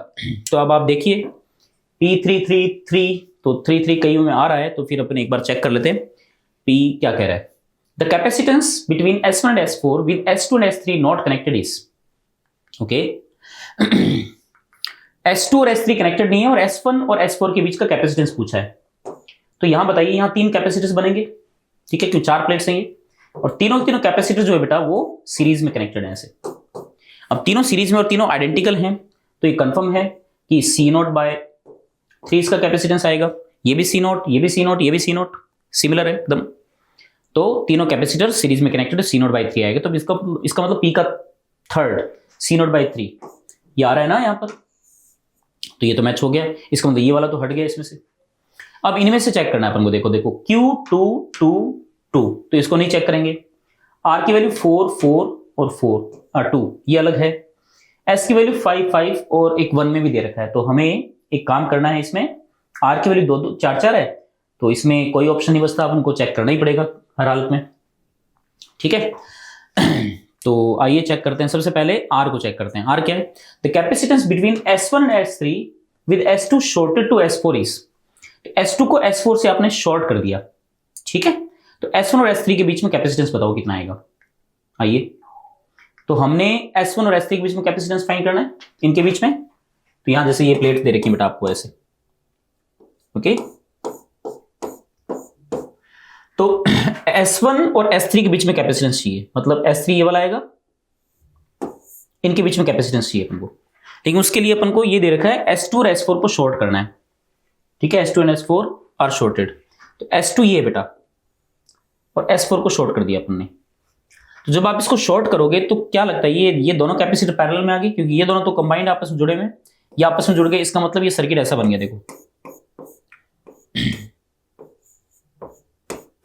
ऐसा, ठीक है। यहां पे जुड़ गए, और यहां आपको इसके बीच में और इसके बीच में कैपेसिटेंस पूछा है। तो ये सी नॉट, ये सी नॉट और ये सी नॉट, ये दोनों पैरेलल में है, तो 2 सी नॉट। और फिर सीरीज में आ जाएंगे तो 2 सी नॉट और सी नॉट सीरीज में क्या आएगा, 2 C naught into C naught upon में 2 C naught plus C naught, मतलब 2 सी नॉट बाय 3 इसका कैपेसिटेंस आ जाएगा। चेक करते हैं, आ जाओ। तो आर का 2 सी नॉट बाय 3, ये देखो 2 सी नॉट बाय 3 आपको दिख रहा होगा, है ना। तो आर का जो है वो करेक्ट आएगा फोर्थ। आर का करेक्ट फोर्थ है ये, इसका मतलब अब एस को चेक करना ही पड़ेगा। आइए, the capacitance between S1 and S2 with S3 shorted to S1 and S2 shorted to S4। तो S1 और S2 के बीच में आपको कैपेसिटेंस फाइंड करना है, राइट। यही देख लेते हैं अपन, ठीक है। ऐसा ही है। सो this is S1, this is S2, this is S3 and this is S4, यही तो है ये, ऐसा। तो आपको पूछा है कि S1 और S2 के बीच में बताइए कैपेसिटेंस कितना है, इनके बीच में बताना है। लेकिन शॉर्ट किसको करना है वो देखो, with S3 shorted to S1, S3 को S1 से शॉर्ट करना है, इसको इससे मिला दो। And S2 shorted to S4, S2 को S4 से शॉर्ट कर दो, ऐसे इस तरीके से, ठीक है। तो आई थिंक ये आपको क्लियर हो गया होगा। ये जो कैपेसिटर है इसका इसके साथ कनेक्शन है, इस वाले का इसके साथ कनेक्शन है, इसका मतलब ये दोनों कैपेसिटर जो है आपस में पैरेलल में आ जाएंगे। तो इसको हटा दो फिर, तो इसका कैपेसिटेंस कितना आ जाएगा, 2 सी नॉट, ओके। इसको हटा दो, तो ये 2 सी नॉट आ गया। फिर 2 सी नॉट वापस इसके सी नॉट के साथ पैरेलल में आ गया, देखो। तो 2 सी नॉट और सी नॉट वापस पैरेलल में आ गया, तो कितना आ जाएगा, 3 सी नॉट आ जाएगा। तो यहां पर जो एस का जो आंसर है वो कितना आ जाएगा, एस का आ जाएगा अपने पास 3 सी नॉट, मतलब फर्स्ट ऑप्शन। तो इसका मतलब फर्स्ट ऑप्शन किसके अंदर है, सी में है ना, तो सी इसका करेक्ट आंसर आ जाएगा। तो ये क्वेश्चन काफी आसान क्वेश्चन था। जेई में ऐसे आसान क्वेश्चन की एक्सपेक्टेशन कम ही होती है, बाकी बहुत आसान क्वेश्चन था। 16th, a light ray is incident on the surface of a sphere of refracting index n at an angle of incidence theta naught. The ray partially refracts into the sphere with angle of refraction phi naught and then partially reflects from the back surface, okay. The reflected ray then emerges out of the sphere after a partial refraction, okay. The total angle of deviation of the emergent ray with respect to the incident ray is alpha. Match the quantities mentioned in list 1 with their values in the list 2 and choose the correct options. तो इनमें से correct option अपन को देखना है, बताना है, ठीक है। तो अब यहाँ पे स्पेस नहीं है, स्पेस बनाते हैं। लो जी, यहाँ पे डायग्राम ऑलरेडी बना हुआ है, तो हमें ज्यादा मेहनत नहीं करनी पड़ेगी। तो आइए देखते हैं। लाइट रे आई बेटा यहाँ पर स्फीयर पर इंसिडेंट हुई, ये वाला एंगल आपको दे रखा है, angle of incidence phi naught given है। एंगल ऑफ रिफ्लेक्शन भी फाइ नॉट दे रखा है आपको, रिफ्लेक्टेड इंडेक्स इसका एन है, हाँ एन गिवन है यहाँ पर। यहाँ से लाइट रे अंदर आई, यहां से ये कह रहा है कि बैक सरफेस से इसका पार्शियल रिफ्लेक्शन हुआ, तो जिस एंगल ऑफ इंसिडेंस पे इंसिडेंट होगा वो सेम एंगल से रिफ्लेक्ट हो जाएगा ये। अब देखो यहाँ ये नॉर्मल है, ये सेंटर है ना, ये नॉर्मल बनेगा, ये भी तो नॉर्मल बनेगा। तो ये एक आइसोसेलेस ट्रायंगल बना, तो ये दोनों एंगल बराबर होने चाहिए, इसका मतलब ये फाइ नॉट ये भी फाइ नॉट होगा। अब यहाँ पे ये नॉर्मल है तो ये angle of incidence phi naught, angle of reflection भी फाई नॉट होगा। लाइट रे वापस आएगी तो अगेन ये आइसोसेलेस ट्रायंगल बनेगा, ये फाई नॉट तो ये भी फाई नॉट। अब ये फाई नॉट तो लाइट रे वापस जब बाहर जाएगी तो नॉर्मल के साथ कितना एंगल बनाएगी, थीटा नॉट एंगल बनाएगी। क्यों बनाएगी सर? क्योंकि इसमें स्नेल्स लगा के देखो तो वैक्यूम से ये मीडियम में आ रही है तो थीटा नॉट से फाई नॉट पे आएगी, तो फाई नॉट से जब आएगी तो वापस थीटा नॉट पे बाहर जाएगी ना, तो वही सेम केस यहाँ पर है। अब एंगल ऑफ डेविएशन देखना बेटा अपन को टोटल, तो अल्फा बराबर क्या दे रखा है देखो, यहां जब लाइट रे आएगी तो एंगल ऑफ डेविएशन यही तो होगा, इतना डेविएट हुई light ray and that deviation is theta naught minus phi naught. ये आ गया। आगे चलते हैं। अब लाइट रे सीधी जा रही थी, उसके बाद में बैंडिंग हुई, ये तो इतना बैंड होकर के लाइट रे चली जाएगी। This bending is pi minus 2 phi naught. ठीक है, ये डेविएशन हो रहा है। देखो पहले इधर डेविएट हुई, वापस और डेविएट हुई, तो सेम डायरेक्शन डेविएशन हो रहा है ना, क्लॉकवाइज डायरेक्शन हो तो ऐड होता जाएगा। उसके बाद लाइट रे वापस जब रेयर मीडियम में जाएगी तो अवे फ्रॉम द नॉर्मल ये बैंड हो जाएगी, तो यहाँ पर अगेन जो एंगल ऑफ डेविएशन आएगा वो ये वाला आएगा। देखो ये वाला, ये इतना है ना, ये लाइट रे यूं जा रही थी ना, ये थोड़ा डायग्राम ऐसे नहीं बना रखा, इधर होना चाहिए। लाइट रे थोड़ा सा और डेविएट हो जाएगी, correct, and this angle of deviation is theta naught minus phi naught. तो टोटल डेविएशन जो है वो यहां से आप देख सकते हो, थीटा नॉट तो यहाँ 2 थीटा नॉट आ गया, माइनस यहां जाएगा 4 फाई नॉट और प्लस में pi. So this is alpha, this is total deviation angle. तो आई थिंक आपको ये समझ में आ गया होगा। तो अब हमसे क्या पूछा है देखिए, आइए देखते हैं। अब ये कह रहा है कि फर्स्ट ऑप्शन में कह रहा है, चलो इसमें भी अपन ऑप्शन के हिसाब से काम करना है। पी का कह रहा है ये, पी का 5 5 3 3, तो चल सबसे पहले 5 5 और 3 3 को चेक करते हैं। पी को चेक देखना पड़ेगा। एन बराबर 2, अल्फा बराबर 180 डिग्री। ये कह रहा है एन बराबर 2 रखोगे तो अल्फा बराबर 180 डिग्री है, क्या ये सही है? चेक करते हैं। ओके, और थीटा नॉट के पॉसिबल वैल्यूज पूछिए फिर आपसे। ओके ठीक है, तो एन बराबर 2 रखिए, तो यहां पर स्नेल्स लॉ लगाना पड़ेगा अपन को। तो साइन थीटा नॉट बराबर N into sine phi naught. ठीक है, अब देखिए एन बराबर 2 रखें और थीटा नॉट की पॉसिबल वैल्यूज पूछिए आपसे, राइट। फाई नॉट यहां पर कुछ भी हो सकता है, सीधी सी बात है। अल्फा की वैल्यू 180 डिग्री है, राइट। तो थीटा नॉट की पॉसिबल वैल्यूज क्या क्या हो सकती हैं? 30 0, 60 0, 45 0, इस तरीके से वैल्यूज अपन को गिवन है। तो ओके, यहां से अगर अपन देखें तो अल्फा बराबर 180 डिग्री है। 180 डिग्री अगर मैं यहां रख दूं, पाई रख दूं, फर्स्ट के अकॉर्डिंग में चल रहा हूं अभी, 2 theta naught minus 4 phi naught plus pi से पाई कैंसिल आउट हो गया बेटा। तो यहां से आपके पास देख सकते हो थीटा नॉट की वैल्यू बेटा एग्जैक्टली 2 फाई नॉट के बराबर आ रही है। अब ये थीटा नॉट की वैल्यू 2 फाई नॉट के बराबर आ रही है, तो अगर मैं ये वैल्यू रख दूं यहां पर, तो साइन 2 फाई नॉट बराबर एन साइन फाई नॉट आ गया। Sine 2 phi naught is 2 sine phi naught cos phi naught, तो साइन फाई नॉट से साइन फाई नॉट कट जाएगा, तो 2 कोस फाई नॉट बच गया, बराबर एन आ गया। अब एन की वैल्यू अपन को कितनी गिवन है? यहां पर एन गिवन है हमें, फर्स्ट वाले केस में 2 गिवन है बेटा। तो एन की वैल्यू अगर मैं 2 यहां रख दूं तो 2 से 2 कैंसिल आउट हो गया, तो फाई नॉट की वैल्यू अपने पास आ जाएगी 0 डिग्री। ओके, तो फाई नॉट यहां पर 0 डिग्री आ रहा है अपने पास, करेक्ट। तो 0 डिग्री पॉसिबल है साहब। क्या यहां पर 30 डिग्री पॉसिबल है? देखो पी की वैल्यू 0 डिग्री है, तो ये 5 आ रहा है। देखो यहां पर देखो, ओनली 5th ऑप्शन आ रहा है। ठीक है, 30 तो आएगा ही नहीं, यहाँ पे 0 डिग्री आ रहा है, तो पी का जो है वो करेक्ट आंसर क्या जाएगा? 5th आ जाएगा। तो 5th किस किस में आ रहा है साहब? 5th ए में भी आ रहा है, 5th बी में भी आ रहा है। चलो देखते हैं नेक्स्ट। क्यू का 2 है और क्यू का 1 है, इसमें बस क्यू को ही चेक करना है। आइए, कह रहा है एन बराबर √3, तो अल्फा बराबर 180 डिग्री है, तो इसकी वैल्यू चेक करनी है। आ जाओ। तो अगर वापस अगर इसमें एन की वैल्यू अगर मैं √3 रख देता हूं बेटा, तो √3 रखने से क्या आएगा? √2 बाई √3, √3 बाई √2, तो cos phi naught is √3 by 2, मतलब फाई नॉट की वैल्यू कितनी आ जाएगी? 30 डिग्री आ जाएगी मेरे पास। Is that clear? Phi naught equals to 30 degree. तो फाई नॉट की वैल्यू 30 डिग्री यहां पर अपन को मिल रही है। ओके, तो अब देखिए जरा इसमें कौन सा ऑप्शन सही है यहां पर। तो आर क्यू की वैल्यू 2 है, क्यू की वैल्यू 1 है, 2 1 30 डिग्री आ रहा है ना यहां पर, राइट। थीटा नॉट की वैल्यू बताइए। रुको, हमें थीटा नॉट की वैल्यू पूछी थी ना, अभी तो गलत हो जाता। ओके, और हमने आंसर फाइंड किया फाई नॉट की वैल्यू। ओके ठीक है, 30 यहां पे रखो बेटा, तो 30 इंटू 2, सॉरी फाई नॉट की वैल्यू आई 30 इंटू 2 60 आएगा ये एंगल। ठीक है, 60 एंगल आएगा। तो Q की जो वैल्यू है तो Q यहां पर एकदम एडजस्ट हो रहा है 60 डिग्री। ठीक है, Q equal to 60 degree. I think ये क्लियर हो गया होगा आपको, Q इक्वल टू 60 डिग्री यहाँ पर पॉसिबल है, राइट? क्योंकि मैंने फाइव नॉट की वैल्यू 30 फाइंड किया ना यहाँ पर, तो theta naught equal to 30 into 2 मतलब 60 डिग्री, तो 60 डिग्री तो आ रहा है ना यहाँ पर, तो Q का जो आंसर है 60 डिग्री। लेकिन इसने जीरो भी दे रखा है यहाँ पर। अब जीरो क्यों है, एक बार जरा गौर करना सब।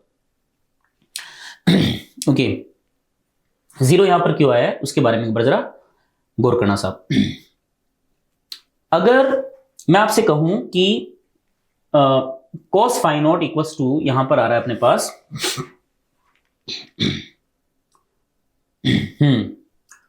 ये n की वैल्यू √3 थी, ठीक है, n की वैल्यू √3 राइट। अगर मैं आपसे ये कहूं कि थीटा नॉट की वैल्यू 0 है, सपोज मान लो थीटा नॉट 0 है, तो फाइ नॉट भी 0 होगा, तो साइन 0 और इधर भी साइन 0, तो ये तो 0 0 आएगा ही। तो 0 वाला केस तो हर किसी के साथ ही होगा। ऐसा मैं क्यों बोल रहा हूं उसका एक्सप्लेन करता हूं। देखो ये गोला है ना, इस गोले पर अगर आप लाइट रे को सीधा इंसिडेंट करोगे, नॉर्मल के साथ 0 एंगल बना रहा है, तो लाइट रे सीधी जाएगी, ठीक है। वापस भी पार्शियल रिफ्लेक्शन करवाना, पार्शियल रिफ्लेक्शन करवाएंगे तो वापस लाइट रे यूं आएगी, और पार्शियल रिफ्लेक्शन में लाइट रे वापस बाहर जाएगी। तो ये तो कंफर्म है लाइट रे का डेविएशन एंगल 180 डिग्री आएगा अगर आप थीटा नॉट बराबर 0 डिग्री लोगे तो थीटा नॉट अगर 0 डिग्री है तो उस केस में एंगल ऑफ डेविएशन अल्फा बराबर 180 डिग्री आएगा। मैटर नहीं करता कि एन की वैल्यू क्या है यहां पर, तो 0 तो बेटा सबके साथ ही आएगा, उसमें कोई दिक्कत नहीं है। इसका मतलब 60 डिग्री के साथ साथ 0 डिग्री भी पॉसिबल है। तो इसका मतलब Q का कौन सा ऑप्शन करेक्ट है, सेकंड। तो अपन कह सकते हैं 5 P का तो 5 हो जाएगा और Q का 2 हो जाएगा, और Q का 1 इसके अंदर जो ये वाला इनकरेक्ट हो जाएगा बेटा, तो ए ऑप्शन इसका फाइनली करेक्ट हो जाएगा, ठीक है। चलिए आगे बढ़ते हैं। The circuit shown the figure contains an inductor L, तो एक इंडक्टर गिवन है बेटा, एक capacitor C0, a resistor R0, C0 R0 given है, and an ideal battery. The circuit also contains two keys K1 and K2। Initially both the keys are open and there is no charge on the capacitor. दोनों capacitor open है और capacitor पे कोई charge नहीं है यहां पर, ठीक है, अभी कोई कनेक्टेड है ही नहीं सर्किट में। एट एन इंस्टेंट की K1 इज क्लोज्ड, ठीक है, K1 को क्लोज किया, and immediately after this the current in R0 is found to be I1। Okay, तो जैसे ही K1 को क्लोज किया तो जो R0 जो आपको रेजिस्टेंस दे रखा है इसमें करंट I1 मिल रही है अपन को। तो आपको पता है इंडक्टर जुड़ा हुआ है, जैसे की को क्लोज करेंगे इंडक्टर अपोज करेगा करंट को फ्लो होने के लिए, तो उस समय करंट कितनी होगी, 0 होगी, I1 की वैल्यू, इनिशियली I1 की वैल्यू 0 होगी। After a long time the current attains A steady state value I2। देखो I1 की वैल्यू कंफर्म 0 होगी बेटा। जब स्टेडी स्टेट अचीव कर लेगा तो उस केस में ये शॉर्ट सर्किट की तरह बिहेव करेगा इंडक्टर। तो ये जो करंट पास होगी इस पूरे सर्किट के अंदर, क्योंकि K1 क्लोज किया है, जो करंट पास होगी पूरे सर्किट के अंदर वो कितनी आएगी, 20/5, मतलब V बराबर IR, तो I2 बराबर आ जाएगा 20/5, बोले तो 4 एम्पियर ये करंट फ्लो होगी I2, ठीक है। अब आगे चलते हैं। Thereafter K2 is closed and simultaneously K1 is opened। अब जब इसमें स्टेडी करंट ये फ्लो होने लग गई इस सर्किट के अंदर, आपने K1 को ओपन कर दिया और K2 को क्लोज कर दिया, तो इसका मतलब इस सर्किट के अंदर करंट जो है अभी 4 एम्पियर फ्लो कर रहा था इनिशियली। चलो आगे देखते हैं। K1 is open and the voltage across C0 oscillates with amplitude V0 and angular frequency omega naught। अब देखो बेटा ये LC सर्किट बन गया। अब इस LC सर्किट में करंट चार्ज वोल्टेज का ऑसिलेशन होगा, ठीक है। तो हमसे पूछा है इस ऑसिलेशन की एंगुलर फ्रीक्वेंसी कितनी है, तो ओमेगा नॉट फाइंड कर सकते हैं अपन आराम से। सिंपल LC सर्किट हो गया, omega naught equals to 1/√LC बेटा, तो √LC से आप ओमेगा नॉट की वैल्यू फाइंड कर सकते हैं। देखते हैं ओमेगा नॉट पूछा है तो अपन फाइंड करेंगे, अदरवाइज नहीं। और दूसरा आपसे ये भी पूछा है ऑसिलेट्स विद एम्पलीट्यूड V0, तो वोल्टेज जो है इस पूरे सर्किट के अंदर वो V0 जो है एम्पलीट्यूड के साथ ऑसिलेट हो रहा है साहब। तो सर वोल्टेज का अगर एम्पलीट्यूड V0 है तो उसको हम कैसे डील करें। यहां पर देखो जब आपने जैसे इसकी को ओपन किया और इसकी को क्लोज किया तो इसमें मैक्सिमम करंट इतना फ्लो हो रहा था बेटा, ठीक है। ये मैक्सिमम करंट के कारण इसमें मैग्नेटिक एनर्जी स्टोर है। कुछ देर बाद में ये जो एनर्जी है सारी की सारी कैपेसिटर पे आएगी, तो कैपेसिटर में मैक्सिमम एनर्जी स्टोर होगी। तो कैपेसिटर में उसके मैक्सिमम एनर्जी कितनी स्टोर होगी, हाफ C0 V0 स्क्वायर। क्यों, वोल्टेज की उस समय मैक्सिमम वैल्यू जब आएगी तभी तो इसमें मैक्सिमम एनर्जी स्टोर होगी बेटा। बराबर ये एनर्जी कहां से आएगी, इस इंडक्टर से इसकी ओर ट्रांसफर होगी। इंडक्टर के पास मैक्सिमम एनर्जी अभी है which is half Li0 square. ये एक्चुअल में I2 जो है ना यहाँ पर वही करंट इसके अंदर मैक्सिमम करंट है बेटा उस स्टेट में, क्योंकि शुरुआत में इसमें मैक्सिमम करंट होगी लेकिन इसके क्रॉस पोटेंशियल डिफरेंस जो है अगर देखा जाए जो इंडक्टर है, इंडक्टर का क्रॉस पोटेंशियल डिफरेंस अभी 0 है, तो कैपेसिटर का क्रॉस भी 0 रहेगा उस समय। तो कैपेसिटर उसमें चार्ज नहीं होगा, फिर कैपेसिटर धीरे धीरे चार्ज होगा, तो कैपेसिटर सारी सारी एनर्जी इलेक्ट्रिक फील्ड की फॉर्म में कन्वर्ट करेगा और इसकी जो एनर्जी है वो आप कह सकते हो 10 to 0 हो जाएगी, ठीक है। इसकी magnetic energy completely electric field की फॉर्म में एनर्जी में स्टोर हो जाएगा ये। तो आप कह सकते हो वी नॉट अगर आपको फाइंड करना तो हाफ से हाफ कैंसिल आउट हुआ। What is V naught? V naught equals to L by C naught, L by C naught का अंडर रूट और इंटू में I2, ये अपने पास वी नॉट आ जाएगा। अब देखते हैं कौन सा ऑप्शन ये मतलब क्या कुछ चीजें पूछ रहे हैं यहाँ पर। आइए, तो सबसे पहला the value of I1 in the ampere is, I1 मैंने आपको बता दिया था 0 है, तो P का तो 0 है बेटा, फर्स्ट है, तो P का फर्स्ट 3 के अंदर दे रखा है तो उसमें कोई वैसे कुछ है नहीं। The value of I2 is in ampere, I2 आपको पता है 4 है, थर्ड आएगा, तो ये इसमें से फिल्टर हो गए और इसमें से थर्ड आना चाहिए, Q का थर्ड आना चाहिए, तो इसमें से ये 2 फिल्टर हो गए। इसका मतलब इस पे जाने की जरूरत ही नहीं है, तो इसका मतलब ये 2 ऑप्शन जो है इनमें चेक करना है। और इनमें भी अपन R को क्यों चेक करें, S को ही चेक करेंगे ना, S बराबर 5, S बराबर 4। S क्या है? The value of V naught in volt is, V naught की वैल्यू चाहिए बेटा अपन को। आइए, V नॉट की वैल्यू कितनी? Under root L by C naught into I2, and what is I2? I2 is 4 under root L, L की value 25 millihenry minus 3 और सी नॉट की वैल्यू है 10 माइक्रो 10 की पावर -6। तो यहां से आपके पास ये कह सकते हैं 10 की पावर -3 है, ये 10 की पावर -3 यहां पे बचा, ये 1000 यहां पे ले आओ, इससे कट कर दो 10 से 2500 का अंडर रूट कितना आ जाएगा? 50 आ जाएगा, 50 इंटू 4, ठीक है, 2500 का अंडर रूट 50 हो जाएगा, 50 इंटू 4 ये आ जाएगा 25, ये 200 आ जाएगा बेटा, ठीक है। अब देखो जरा क्या वैल्यू आती है, 200 वोल्ट आ रहा है ना, तो इसका मतलब ये कौन सा था? S का 5 आ जाएगा बेटा, तो S का 5 किसके अंदर है? ए ऑप्शन के अंदर है। क्लियर? ठीक है, तो काफी ये भी आसान क्वेश्चन था, LC ऑसिलेशन बेस्ड क्वेश्चन था, तो आप देख सकते हो। ओके, तो ये था बेटा आपका JEE एडवांस्ड 2024 का पेपर नंबर 1। तो उम्मीद है आपको जो सॉल्यूशंस हैं वो समझ में आए होंगे। बाकी PYQs को देखने से पता लगा कि भाई 2024 का जो पेपर है वो काफ़ी आसान था और बाकी फॉर्मूला बेस्ड क्वेश्चंस ही थे, ज़्यादा दिमाग लगाने वाले क्वेश्चंस इतने नहीं थे, परेशान करने वाले नहीं थे। ओके, तो आप प्रैक्टिस करते रहिए, मेहनत करते रहिए